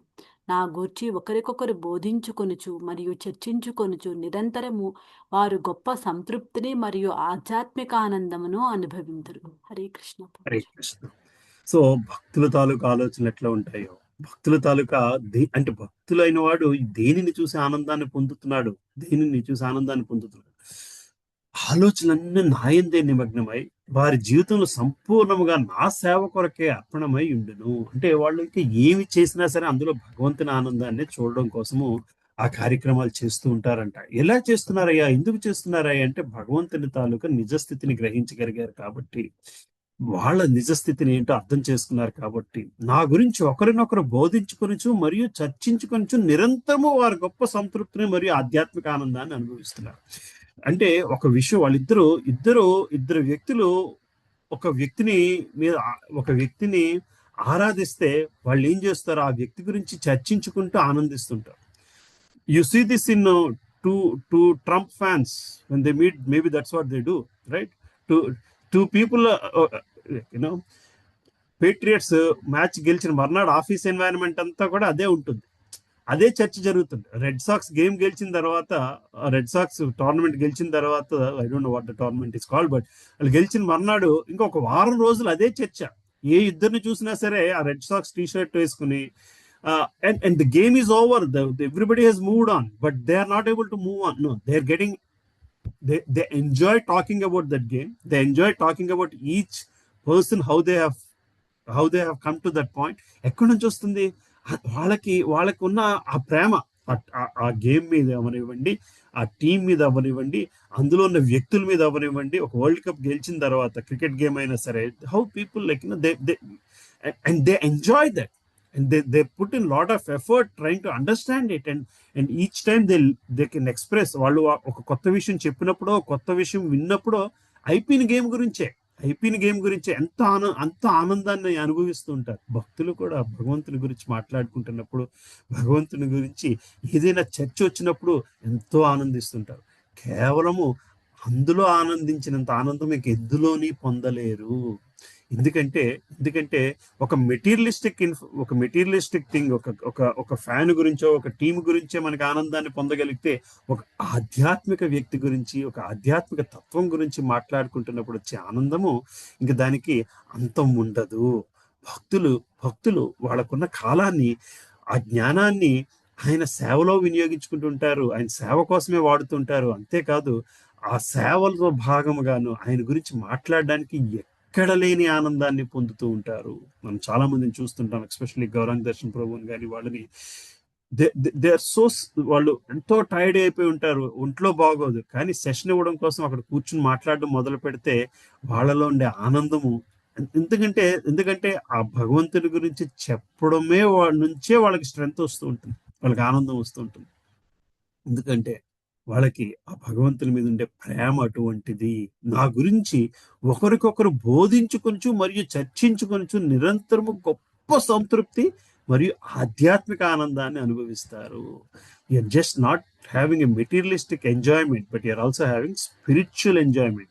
ఎప్పుడైతే ఆ ఆధ్యాత్మిక ఆనంద రుచిని చూడడం మొదలు పెడతామో, then there's nothing else that will make you happy but only understanding, learning, talking about Krishna.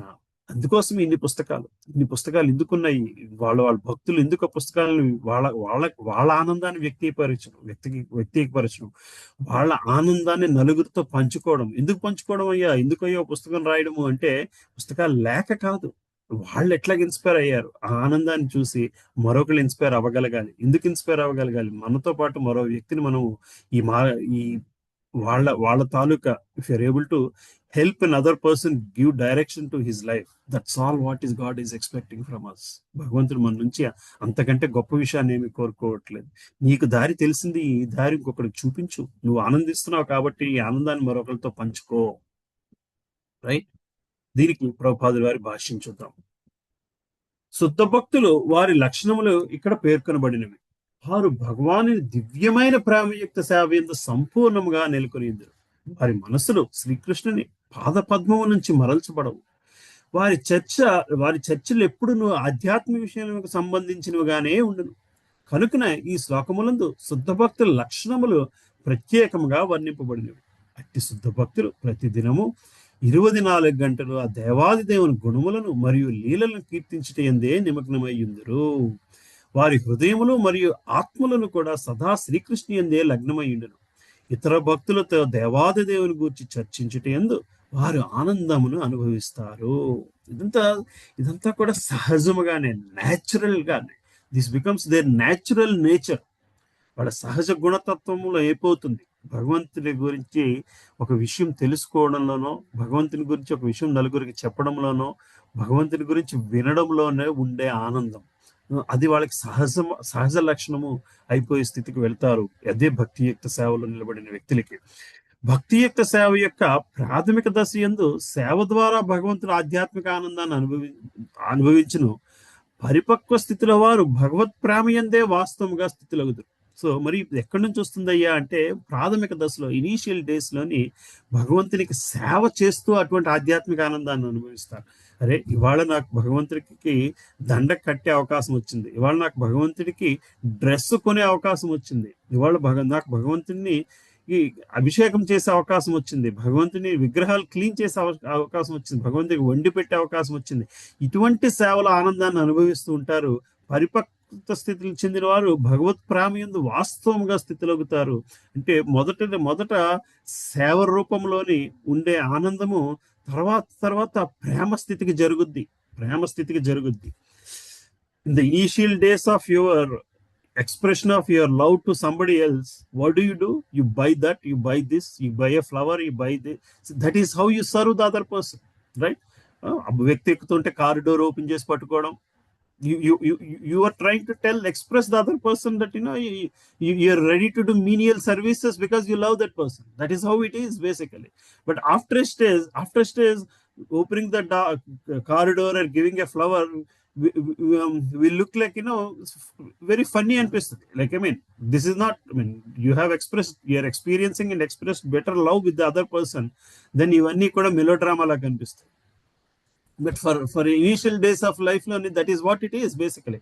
సేవతోనే ప్రారంభం అవుతుంది. ఆ సేవ ద్వారా తర్వాత వాళ్ళు భగవత్ ప్రేమ యందు వాస్తవముగా స్థితిలో అవుతారు. అట్టి ఆధ్యాత్మిక స్థితి యందు నెలకొనిన పిమ్మట భగవానునిచే తన దివ్య ధామమునందు ప్రదర్శింపబడు నిత్య లీలను వారు అనుభవింపగలుగుతారు. సో ఆ స్టేజ్ దాటిన తర్వాత then the thing that gives you joy, మనకి భగవంతుడితో బంధంలోని మొదటి దశలో ఉన్న వాళ్ళకి భగవంతునికి సేవ చేయడంలో ఆనందాన్ని పొందితే, రెండో దశలో ఉన్న వాళ్ళు భగవంతుని గురించి కొత్త విషయాన్ని తెలుసుకోవడం గురించి ఆనందాన్ని పొందుతూ ఉంటారు.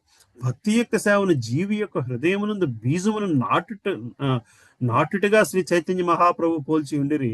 విశ్వమునందు వివిధ లోకములందు నిరంతరముగా పరిభ్రమించు జీవులు అసంఖ్యాకములు ఉందరు. శుద్ధ భక్తుని సాంగత్యము పొంది భక్తియుక్త సేవను అవగాహన చేసుకున్న అవకాశము అనంత కోటి జీవరాశుల్లో భాగ్యవంతులైన కొద్ది మంది మాత్రమే పొందుదురు. కానీ ఆ స్థితికి చాలా కొద్ది మంది మాత్రమే వెళుతున్నారయ్యా అని చెప్పి మళ్ళీ మనకి చైతన్య మహాప్రభు చెప్పిన విషయాన్ని చెప్పుకొస్తున్నారు. ఈ భక్తియుక్త సేవ అనేది బీజము వంటిది.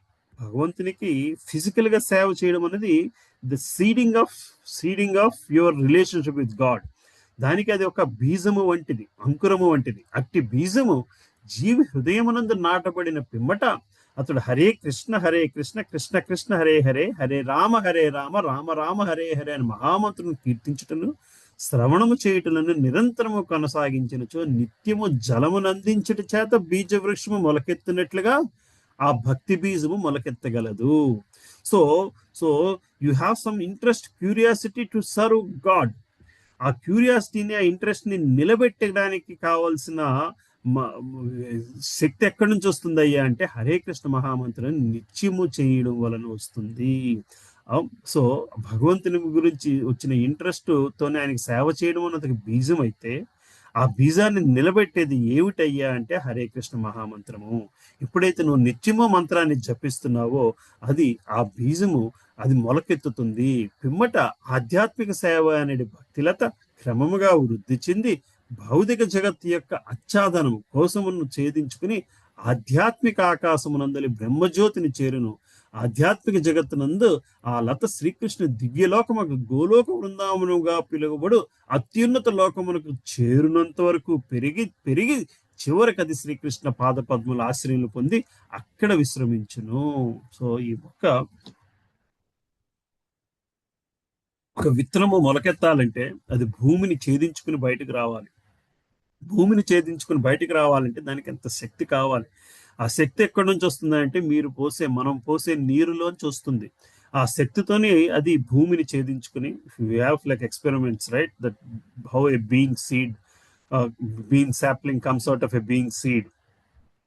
అది ఆ విత్తనము విత్తనాన్ని ఛేదించుకుని భూమిని ఛేదించుకుని ఆకాశంలోకి వస్తుంది.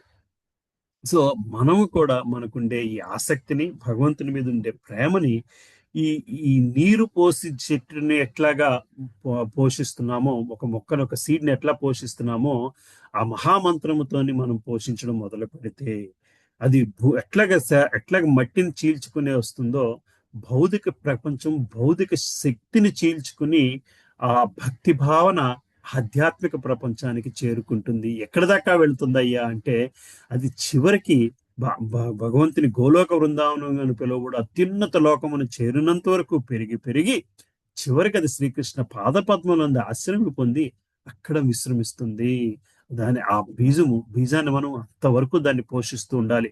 ఒక్క మొక్క క్రమముగా పెరిగి ఫలపుష్పములు అందించినట్లుగా భక్తిలత కూడా అట్లే ఫలపుష్పములు అందించును. అట్టి సమయమును కూడా భక్తిలతకు శ్రవణ కీర్తన రూపములో జలసేవ ప్రక్రియ కొనసాగుతూనే ఉండును. సో ఆ వృక్షానికి, ఆ మొక్కకి భక్తిలత అంటే భక్తితో కూడిన మొక్కకి మనం ఎటువంటి నీరు అందించాలయ్యా అంటే శ్రవణము కీర్తనము రూపంలోని నీళ్లు అందిస్తూనే ఉండాలి. ఇట్టి భక్తిలత శ్రీ చైతన్యామృతము మధ్యలీల 19వ అధ్యాయం నందు స్పష్టముగా వివరింపబడినది. శ్రీకృష్ణ చైతన్య మహాప్రభు చైతన్య చరితామృతంలో చెప్పిన విషయాన్ని ఇక్కడ మన ప్రభుపాదులు వారు చెప్తున్నారు. ఈ భక్తిలత బీజం ఎట్లాగా అభివృద్ధి చెందాలి అన్నది మనం చైతన్య చరితామృతంలో చదువుకుంటాము. అది చెప్పుకొస్తున్నారు. పరిపక్వమైన భక్తిలత శ్రీకృష్ణ భగవాని పాదపద్మముల ఆశీర్వాదం పొందిన పిమ్మట భక్తుడు భగవత్ ప్రేమ యందు పూర్తిగా లీనమగునని అందులో వివరింపబడింది. అప్పుడు నీరు లేకుండా చేప జీవించలేనట్లుగా భక్తుడు దేవాది దేవుని సంబంధం లేకుండా క్షణకాలమునైనా జీవింపజాలడు. సో ఎప్పుడైతే ఈ భక్తి భగవంతుని పాదపద్మాలకు చేరుకుంటుందో అక్కడ భగవంతుని నుంచి కొంతటి దూరాన్ని కూడా, దీనిని కూడా మనము భరించలేని స్థితికి వెళ్ళిపోతాము. ఆ సెపరేషన్ భరించలేని స్థితికి వెళ్ళిపోతాము అని క్షణకాలంగా. ఎట్లాగుంటుందయ్యా ఆ రిలేషన్షిప్ అంటే ఒక చేపకి నీటికి ఉన్న రిలేషన్షిప్ తో పోలుస్తున్నారు. మనం ఎప్పుడైతే భగవంతుని పాదపద్మాలని చేరుకోగలమో భక్తితోని, ఆయన నుంచి కొంచెం దూరమైన ఆ విరహ వేదన, ఆ బాధని భరించలేని స్థితికి వెళ్ళిపోతాము. అట్టి స్థితిలో దేవాది దేవుని సంబంధం వలన భక్తుడు ఆధ్యాత్మిక లక్షణములను వాస్తవముగా పొందును. మరి అటువంటి వ్యక్తికి మళ్ళీ ఫీడ్ ఏంటి? అటువంటి వ్యక్తికి మళ్ళీ అటువంటి చేపకి నీరేమిటి అంటే భగవంతుని మీద ప్రేమ, భగవంతుని గురించి మరింత తెలుసుకోవడమే. భగవంతుడి విరహంలో భక్తులు చేసే కార్యం ఏమిటయ్యి అంటే మరింతగా భక్తిని పెంపొందించుకునే విధముగానే బిహేవ్ చేస్తుంటారు. సో దేవాది దేవునికి మరియు అతని భక్తుల నడుమ గల సంబంధమును గురించి తెలుపు వర్ణనముతోనే శ్రీమద్ భాగవతము పూర్తిగా నిండి ఉన్నది. కనుకనే భాగవతనందు చెప్పబడినట్లు భక్తులకు శ్రీమద్ భాగవతం అత్యంత ప్రియమై ఉండును. శ్రీమద్ భాగవతము పురాణ అమలము యద్వైష్ణవానం ప్రియం. ఈ వర్ణనలో భౌతికమైన ధర్మము, అర్థము, కామము, మోక్షముల గూర్చిన చర్చే లేదు. భగవంతుని మరియు అతని భక్తుల దివ్య స్వభావాన్ని గూర్చి సంపూర్ణముగా వివరించినట్టి ఏకైక గ్రంథమే శ్రీమద్ భాగవతం. యువకులు ఒకరినొకరు సహచర్యమున ఆనందము పొందినట్లుగా కృష్ణ చైతన్యమునందు పరిపూర్ణత పొందిన మహాత్ములు అట్టి దివ్య శాస్త్రములను శ్రవణము చేయటందు నిరంతరమును ఆనందం పొందుచుంటారు. సో ఆ భక్తులు ఎక్కడి నుంచి ఆనందాన్ని పొందుతుంటారయ్యా అంటే, ఒక యువకులు ఒకరి కంపానియన్తో ఒకరు ఎట్లాగా ఆనందాన్ని పొందుతారో, భక్తులు కేవలము భగవంతుని గురించి ఆ శాస్త్రాన్ని శ్రవణం చేస్తూనే అటువంటి ఆనందాన్ని పొందుతారు అని చెప్పి శ్రీల ప్రభుపాదుల వారు వెళ్ళి మనకి ఎక్స్ప్లెయిన్ చేసుకొస్తున్నారు. సో ఇది ఈ శ్లోకంలోని మనం గ్రహించిన విషయం ఏంటంటే, భక్తులు యొక్క భక్తి యొక్క సేవ ఎట్లా ఉంటుంది అంటే అన్నది మనం గ్రహించగలగాలి. సో భగవంతుని గురించి తెలుసుకోవడం ఎందుకయ్యా అంటే అటువంటి సేవలోని మనము నిమగ్నం అవడం కోసము. Hare Krishna. Any questions on 8th and 9th shlokas?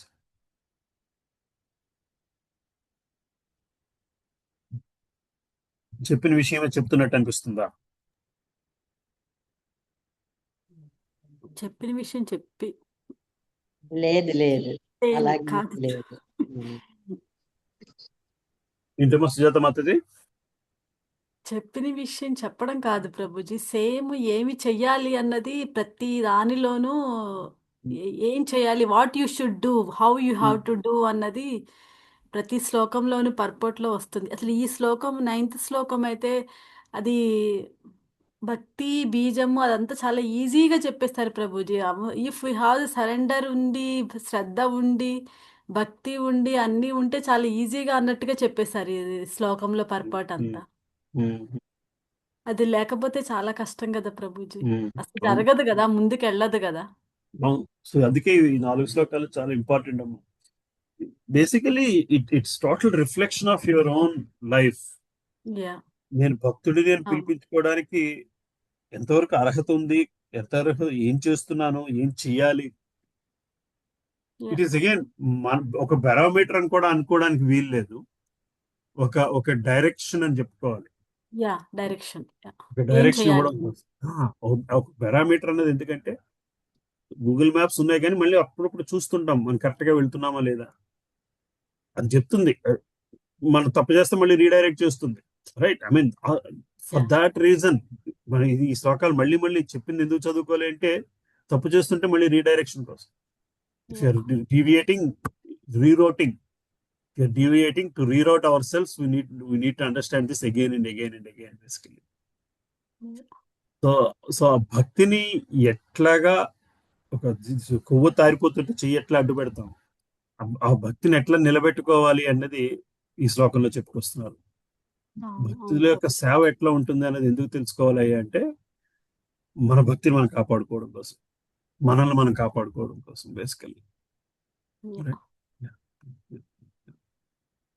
ఇంకా any other reflections? I'm not going to go further into others. Next 2 shlokas next week అయితే 4 కంప్లీట్ చేద్దాం అనుకున్నాను, 3 కంప్లీట్ చేసైతే వదలట్లేదు.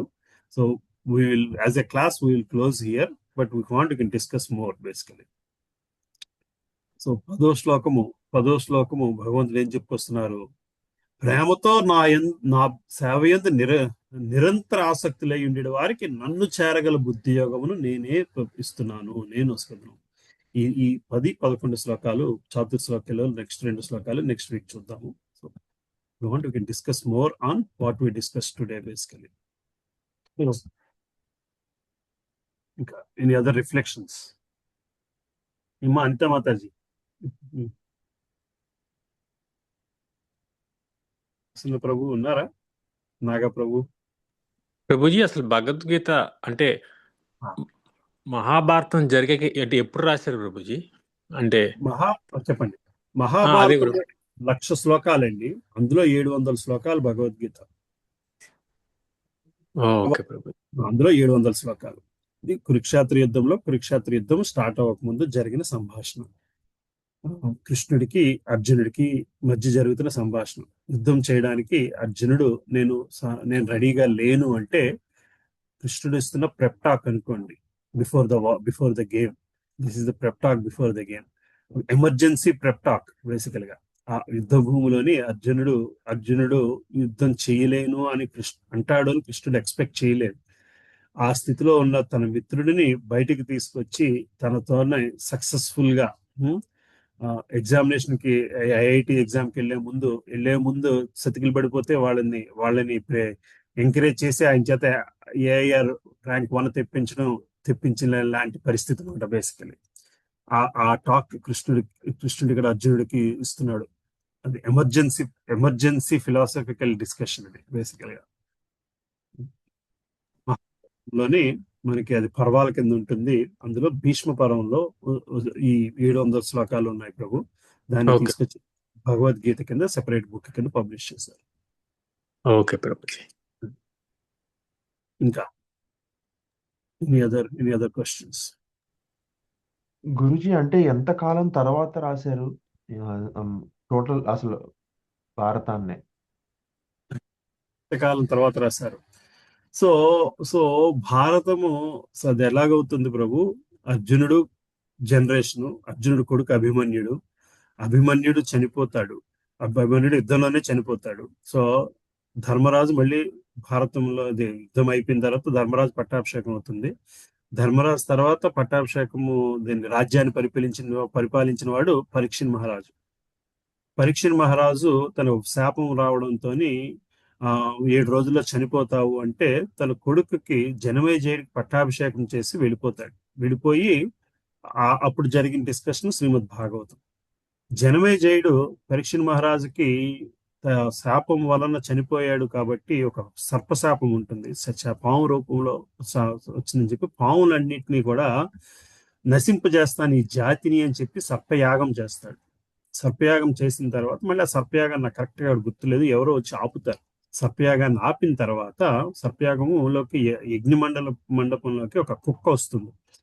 ఆ కుక్క వలన ఆ కుక్కని వీళ్ళు కొట్టడము, ఆ కుక్క వెళ్ళి తల్లితో చెప్పడము, ఆ తల్లి వచ్చి జనమేజయుడిని తిట్టడము, జనమేజయుడికి శాపం ఇవ్వడం కూడా ఏదో జరుగుద్ది అనుకుంటా. అప్పుడు జనమేజయుడు అడుగుతాడు, conversation between Janamejaya and maybe సూతమునే, నాకు కరెక్ట్ గా గుర్తులేదు, వాళ్ళిద్దరి మధ్య జరిగే సంభాషణ మహాభారతం. So to answer your question, ఈ యుద్ధము కురుక్షేత్ర యుద్ధము జరిగిన తర్వాత ఒక 3 generations తర్వాత జనమేజయుడు అసలు ఏమిటి మా తాతల తాలూకు చరిత్ర ఏమిటి అని క్వశ్చన్ అడిగితే దానికి ఒక ముందు చెప్పిన ఆ సంభాషణ 1000 శ్లోకాలు మహాభారత గ్రంథం అయింది. So it happened after 3 generations after it happened basically. It is documented 3 generations later basically. అది ఎవరు రాశారు గురుజీ? సో వ్యాసులు రాశారని చెప్పుకోవాలి Mahabharatam, the documented evidence. So ఈ యుగము స్టార్టింగ్ లోని నారదుడికి వ్యాసుడికి మధ్య సంభాషణ జరుగుతుంది. వ్యాసుడు పురాణాలన్నీ రాస్తాడు. అంటే 2-3 కాన్వర్జేషన్స్ ఉన్నాయి. ఈ రాబో కాలంలోని అప్పటిదాకా కూడా నాలెడ్జ్ కేవలము వినికిడి ద్వారానే నాలెడ్జ్ నిలబడుతూ వచ్చింది. ఒక వ్యక్తి ఇంకొక వ్యక్తికి ఒక గ్రంథం చెబితే ఆ గ్రంథం వాళ్ళు గుర్తుంచుకుని మళ్ళీ ఇంకొక వ్యక్తికి జనరేషన్ టు జనరేషన్ ట్రాన్స్ఫర్ అవుతూ రాగలిగింది శ్రవణం ద్వారా, దాన్ని మననం ద్వారా. ఇంకా రాబో కలియుగంలో మనుషులకి అంత జ్ఞాపక శక్తి ఉండదయ్యా, నువ్వు లిఖిత పూర్వకంలో దీన్ని పెట్టాలి అంటే అప్పుడు వ్యాసుడు దాన్ని తీసుకుని మొత్తం డాక్యుమెంటేషన్ అనుకోండి, డాక్యుమెంట్ చేస్తాడు బేసికలీ, దాన్ని లిఖిత పూర్వకంగా పెడతాడు. పెట్టిన తర్వాత కూడా వ్యాసులకి అంత ఆనందం ఉండదు, అంత హ్యాపీనెస్ ఉండకపోతే దానికి మళ్ళీ నువ్వు అంతా రాసేవు కానీ భగవంతుని గురించి రాయలేదు అంటే అప్పుడు భాగవత పురాణాన్ని రాయడం మొదలుపెట్టి. సో ఆ కాన్వర్జేషన్ అంతా భాగవతంలో ఉంటుంది. అది అండ్ వ్యాసమునికి ఎలా తెలిసింది గురూజీ ఇదంతా? ఆయనకి ఇది ఇలా పొల్లు టు పొల్లు ఎలా గుర్తుంది అంటే is it from Narada Muni are? No Naradamuni కాదు, నారదముని వల్ల కూడా కాదు. She basically went and watched a movie and you came and told me the story.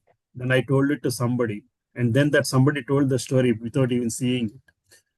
Because of your interest on that movie, you can remember that story.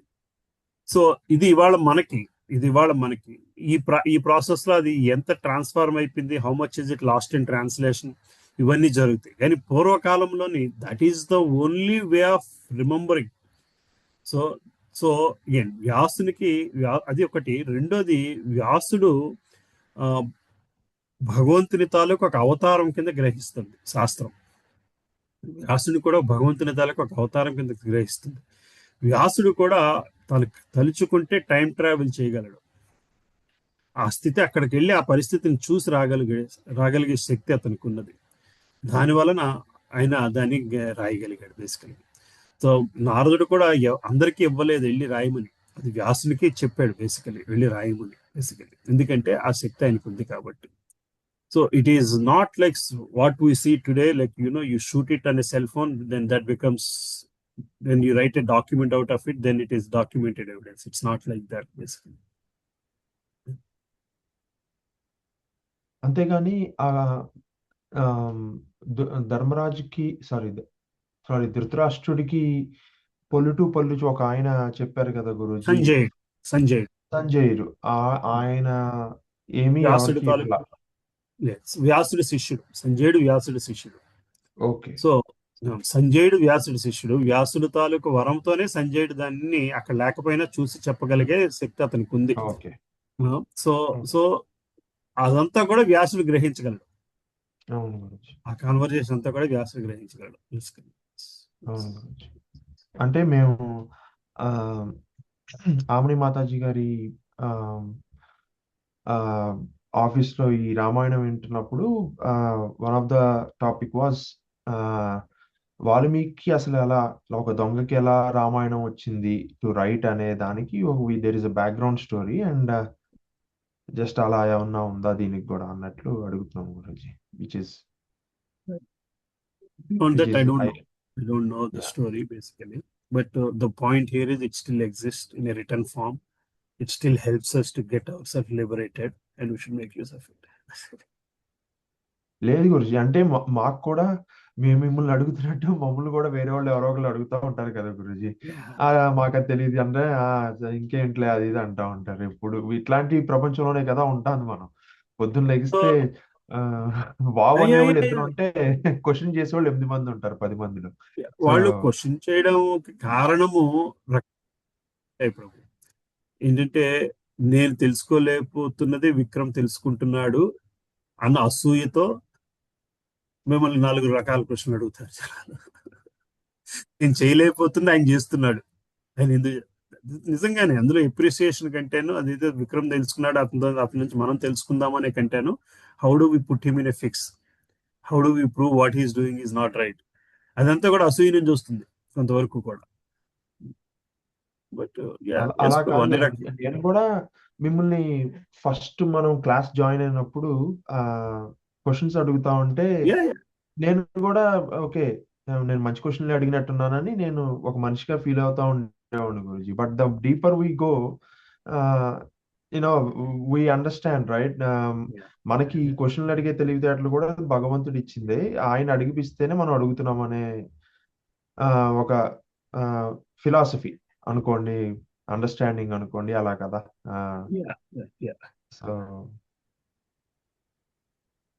So yes, Prabhu, that's true. So we keep telling this, right? The subtle body, gross body concept. The gross body, local subtle body is made of manasu, buddhi, ahankaramu. Beyond that is the soul. Beyond that is the super soul. I mean, super soul okay platform మీద ఉంటాయి. But ఆ రెండు ఉన్న platform ని ego, mind, intelligence, ego, ఈ 3 కూడా కప్పి పెడుతూ ఉంటాయి. సో ఎప్పుడైతే మనము the soul aspect of us is able to see through this mind, intelligence, ego, is able to see through it, ante their influence is minimized, then soul is in conversation with super soul. Once we are in conversation with super soul, once you are in 100% conversation with super soul, you are Superman basically. You are a Superman basically. If you are able to get to that point where you are 100% in conversation with super soul, because you are under the shelter of, you have access to unlimited of everything. Because soul has unlimited it is what do you call it, piece of unlimited of everything basically. It's a piece of unlimited of everything basically. So ఆ భావంలో నిలబడగలిగి, ఆ భావన కాదు, ఆ బంధంలోని అక్కడే నిలబడి, that is what what you call it, అష్ట సిద్ధులు కానీ, అష్టాంగ యోగాతో వచ్చే సిద్ధులు కానీ, వాళ్ళు ఏంటంటే వీటన్నిటినీ కూడా ట్రాన్స్పరెంట్ చేసేస్తారు బేసికల్గా. ఏంటంటే యమ నియమ ఆసన పద్ధతులతోని the influence of external body is minimized. The influence of mind is tends to zero. The influence of intelligence tends to zero. Influence of ego tends to zero. And that point, soul is in communication with super soul. And that point, you get enormous powers basically. సిద్ధులన్నీ వస్తాయి. ఇప్పుడు మనం ఎటువంటి సిద్ధులు అంటే హనుమంతుడికి వచ్చే సిద్ధులు కానీ, శూర్పణకు వచ్చిన సిద్ధులు కానీ, అవన్నీ అక్కడి నుంచి వచ్చినవి బేసికల్గా. At that state, you will only absorb absolute truth. ఇప్పుడు వ్యాసులు లాంటి వాళ్ళు ఆ స్టేట్ లో కూర్చుని రాయగలుగుతారు. కంప్లీట్ భగవంతుని what you call it influence తో, under the shelter of god's influence తో వాళ్ళు రాయగలుగుతారు బేసికలీ. సో ఆ బుద్ధిని మీరు అన్నారు చూసారా, భక్తి బుద్ధి కూడా భగవంతుడే ఇవ్వాలి అని. సో వ్యాసులు లాంటి వాళ్ళకి అది రాయగలిగే బుద్ధిని కూడా భగవంతుడే కంప్లీట్ గా ఇస్తాడు basically.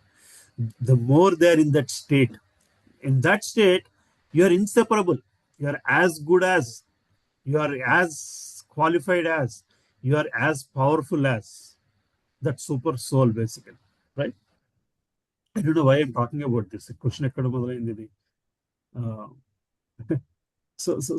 So Prabhu, that is what we need to at the end try to discover again, not for proving materialistic gain or materialistic power, but to enjoy that relationship. ఎప్పుడైతే మనం ఆ బంధాన్ని అనుభవించడం మొదలు పెడతామో, భగవంతుడు నా నుంచే బుద్ధి వస్తుంది, నా నుంచే భక్తి వస్తుంది. That is true irrespective of it. But there it is 100% absolutely true, and you'll enjoy that basically. Right, Prabhu? I don't know where I was trying to go, but yes, Prabhu. That so you somebody is asking, they're asking because each one of us are masked with so many things, Prabhu.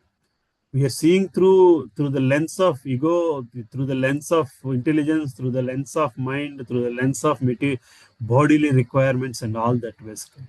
Unless we start shedding out each one of those things, then that's the absolute relationship ni enjoy chese sthiti 4 శ్లోకాలు మనకి explain చేస్తుంటాయి basically.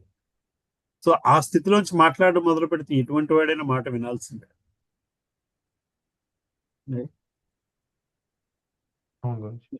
Okay, sorry. So what else? Mataji, say something.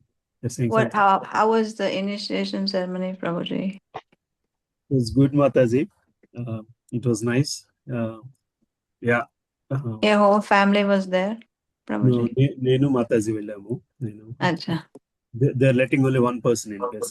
Oh, okay. Yeah, because it's it's already crowded so much. So this thing. In India, it's always like that. Yeah. So Maharaj is giving 150 initiations per day. Oh boy. Yeah, so he's done that for 12 days. Today is 10th day. Tomorrow is 11th. Yeah, today is 10th. Wow. Yeah. Today and tomorrow. 150 per day for 12 days? 150 per day for 12 days. Yes. Oh boy. Yeah. ఈ రోజంతా middle east వాళ్ళు, రేపంతా కూడా Singapore, east Asia వాళ్ళు. మరి ఎల్లుండి ఎవరో నాకు తెలీదు. What is your phase? అంటే ఇప్పుడు ఇది అయింది, ఇనిషియేషన్ అయింది. What changes in your life, Guruji, from here? So what changes in life అంటే, now so far I've been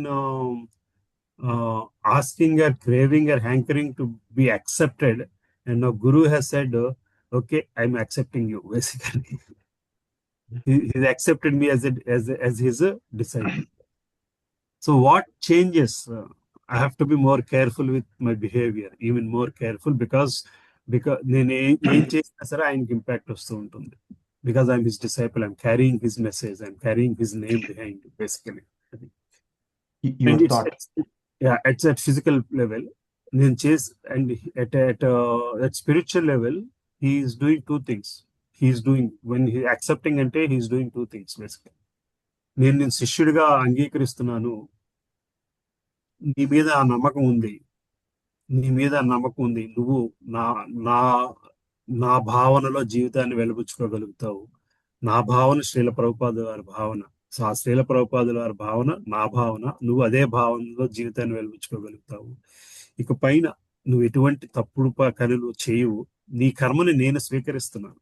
so he's putting so much assurance, basically, that you will be a good man, and so much so that any of your karma I'm ready to accept, basically, right?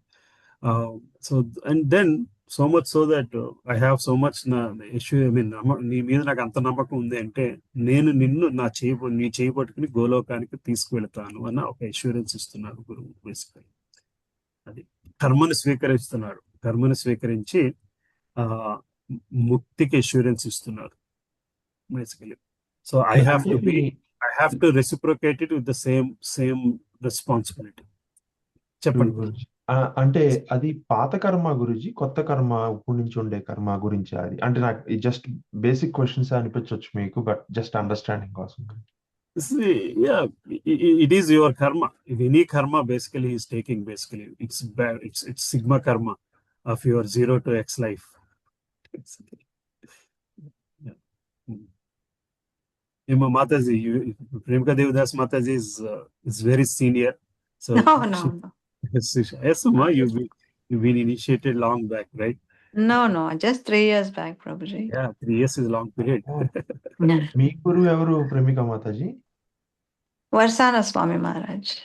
Oh. He is also Radhanath Swami Maharaj is very dear friend. Oh. They both are very close god brothers. So Vikram Prabhu, you should call her with her name, Premka Devidasi Mataji ane pilavali. Okay. Yeah. So when Guru accepts you as a disciple, you become reborn. That's why it is called Dvija Janma. So it is a second birth. And when we accept him, he is the one who will hold our hand and take us in front of the Lord and say, this is my disciple. But then is it అంటే మీరు కలుస్తూ ఉంటారా మీ గురూజీని మాతాజీ? Yeah. Okay. We have to be associated with him for at least a couple of times before he accepts as a disciple. But after that కలుస్తూ ఉంటారా Mataji? Yeah. We go every year for his Vyasa Puja, okay. his birthday, which is called Vyasa Puja. Okay. And And then you have to meet him or his associates. You have Yeah. to maintain that relationship with him and his associates, basically. yeah. Sometimes different gurus accessibility is limited or questionable depending on number of disciples he has, and his own health conditions, his own Mhm. physical conditions, proximity. Even they're all different aspects, basically. Yeah. I did not know, Ma. There are 110 Diksha gurus in ISKCON. Yeah.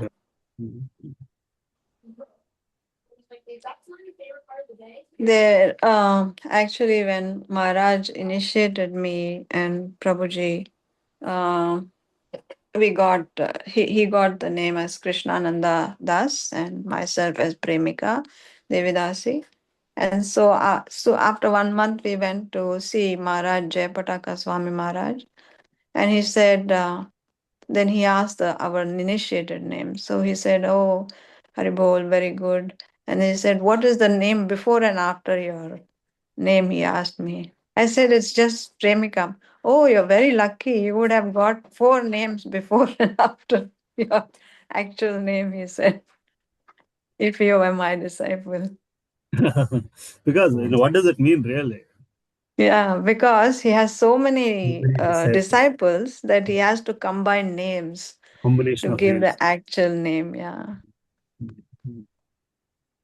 అంటే Guruji quick question దీని మీద మనం భగవద్గీతలో ఇప్పటి వరకు ఏమన్నా చెప్పుకున్నామా గురుజీ దీని గురించి? ఎక్కడైతే మన కర్మ ఈవెన్ మన గురువైనా తీసుకోగలరు అనేది ఎక్కడ తెలుసుకున్నాం? ఎక్కడన్నా వచ్చిందా మనకి? How did this concept evolve? మన కర్మ మనం తప్పులు చేసేసి గురూజీకి ఇచ్చిన అంటే end of the day like again మనకి భగవద్గీత చెప్తుందంతా మన భక్తి, మన కర్మ, మన లెర్నింగ్, మన preaching will drive Yeah. Us forward and give that అంటున్నారు కదా. Like how does this relationship actually replace that? Honest, good question, Prabhu. But the initiation aspect has been there time memorial. It's nothing to do with ISKCON. Okay. Ramanujacharya got initiated. Madhvacharya got initiated. All these people, that is the parampara system that we live in. So the detail aspect of karma acceptance ఎక్కడుందో తెలియదు నాకు భగవద్గీతలో. But భగవద్గీతలో పరంపర గురించి అయితే మాట్లాడారు. బేసికల్ గా పరంపర గురించి అయితే మనకి 4వ అధ్యాయంలోని వివస్వానుడు భగవద్గీత చెప్పాను, పరంపరంలో వస్తుంది, ఒకళ్ళ తర్వాత ఒకరికి వస్తుంది. అలాగే గురువుని యాక్సెప్ట్ చేయడము అన్నది కూడా మనకి రాముడు గురువుని యాక్సెప్ట్ చేయడము, కృష్ణుడు గురువుని యాక్సెప్ట్ చేయడం, ఇదంతా చూసాం. సో ఈ శిష్యరికంలోని కర్మ గురించి అన్నది I don't know. I have to ask or refer to somebody else on that, where that reference is basically. This scriptural reference ఎక్కడ ఉన్నది అనేది నాకు తెలియదు. మీ మాతాజీకి ఏమైనా ఐడియా ఉంటే చెప్పండి. Actually, we are disciples from Narada Muni. So Narada is the first initiator, and his disciplic succession we are called Gaudiya Vaishnavas. So Madhva Gaudiya Vaishnavas. So according to that, we the actual Gopal Bhatta Goswami has written all the initiation principles, and he is the one who is written all the ways and procedures in how we have to follow in ISKCON and all that stuff. So It is beyond this. I mean, that all happened before ISKCON, right? That all happened. Yeah, no. But what? ISKCON what? Yeah, ISKCON has taken all those Gopal Bhatta Goswami's preachings. That's why we are very closely associated with Radharaman Temple. Okay. Narada పంచతత్వంలోని దేంట్లోనూ ఉండొచ్చు ప్రభు. Yeah. Because that is the Bible Narada Pancharatra, yeah. Pancharatralu. Basically, that's the Bible for most of these principles, basically. అంటే ఇది రామాయణం దాంట్లో discussion లో కూడా వచ్చింది కదా ప్రేమిక మాతాజీ. గురువు మనం గురువుని సేవిస్తే దేవుణ్ణి సేవించినట్టే అనే కాన్సెప్ట్ ఒకటి might not be exactly the same, but అది మనం ఒక చోట మాట్లాడుకున్నాం కదా అదే concept. Where one of the path to reach God, probably little more quicker, is through Guru. Quicker ante end of the day you get an optimal path instead of a lost path, not just basing on your own knowledge and spirit, but also based on the strength and blessings from your Guru. Anedi ante like we went through that, but it's not 100%. Yeah. So just today we had a conversation about this, right, Mataji, Sujata Mataji, about how we were talking to Prabhuji, and Prabhuji was telling that when the one devotee and Lord are walking together, what should we do? When we suppose see the God walking and the disciple walking besides him, who we should go and give obeisance to first? We have to go and give obeisance to the devotee first, and then to the Lord, because for the Lord, the devotee holds the highest position.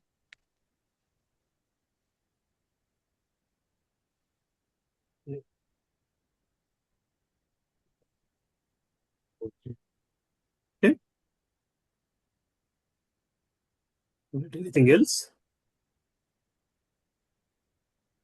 One last question, Guruji. చెప్పండి. నాకు ప్రేమిక మాతాజీని అడగాలి ఇది.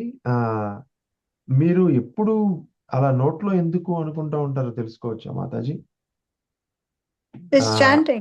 We I chant hope the you are whole- chanting. Yeah. Yeah, yeah. But just want to understand, like, what's the background for that? The అంటే more like, you chant is better, right, Prabhuji? yeah, absolutely Mataji. అంటే like silent గా చేస్తారా మీరు chanting, గట్టిగా చేస్తారా? చేతిలో No. Mala In the morning we do regularly loudly chanting, and then in the evening we do whatever way it is possible. that's beyond the 16 rounds. Yeah. Oh, wow. Yeah. I was reading somewhere where ఈ హరే కృష్ణ మహామంత్రాన్ని when we are basic, we chant loudly. That when we still chant loudly, our mind is still not with us. We try to focus, but the focus will not be 100%. Then there will be a period where you actually slow down like reduce the volume and chant to a level that only you can hear. అప్పుడు focus అనేది ఇంకొంచెం పెరుగుతుంది. But there is that level that people reach where they chant without even like any moment.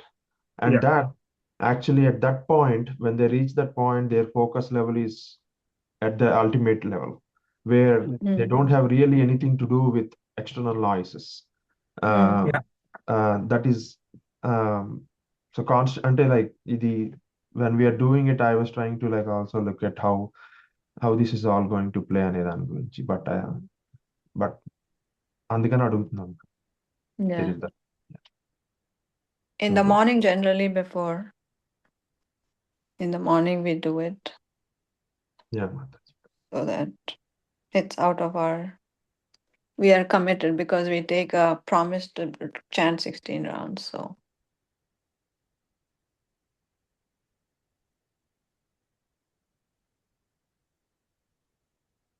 No questions, Guruji. All right. Thank you so much.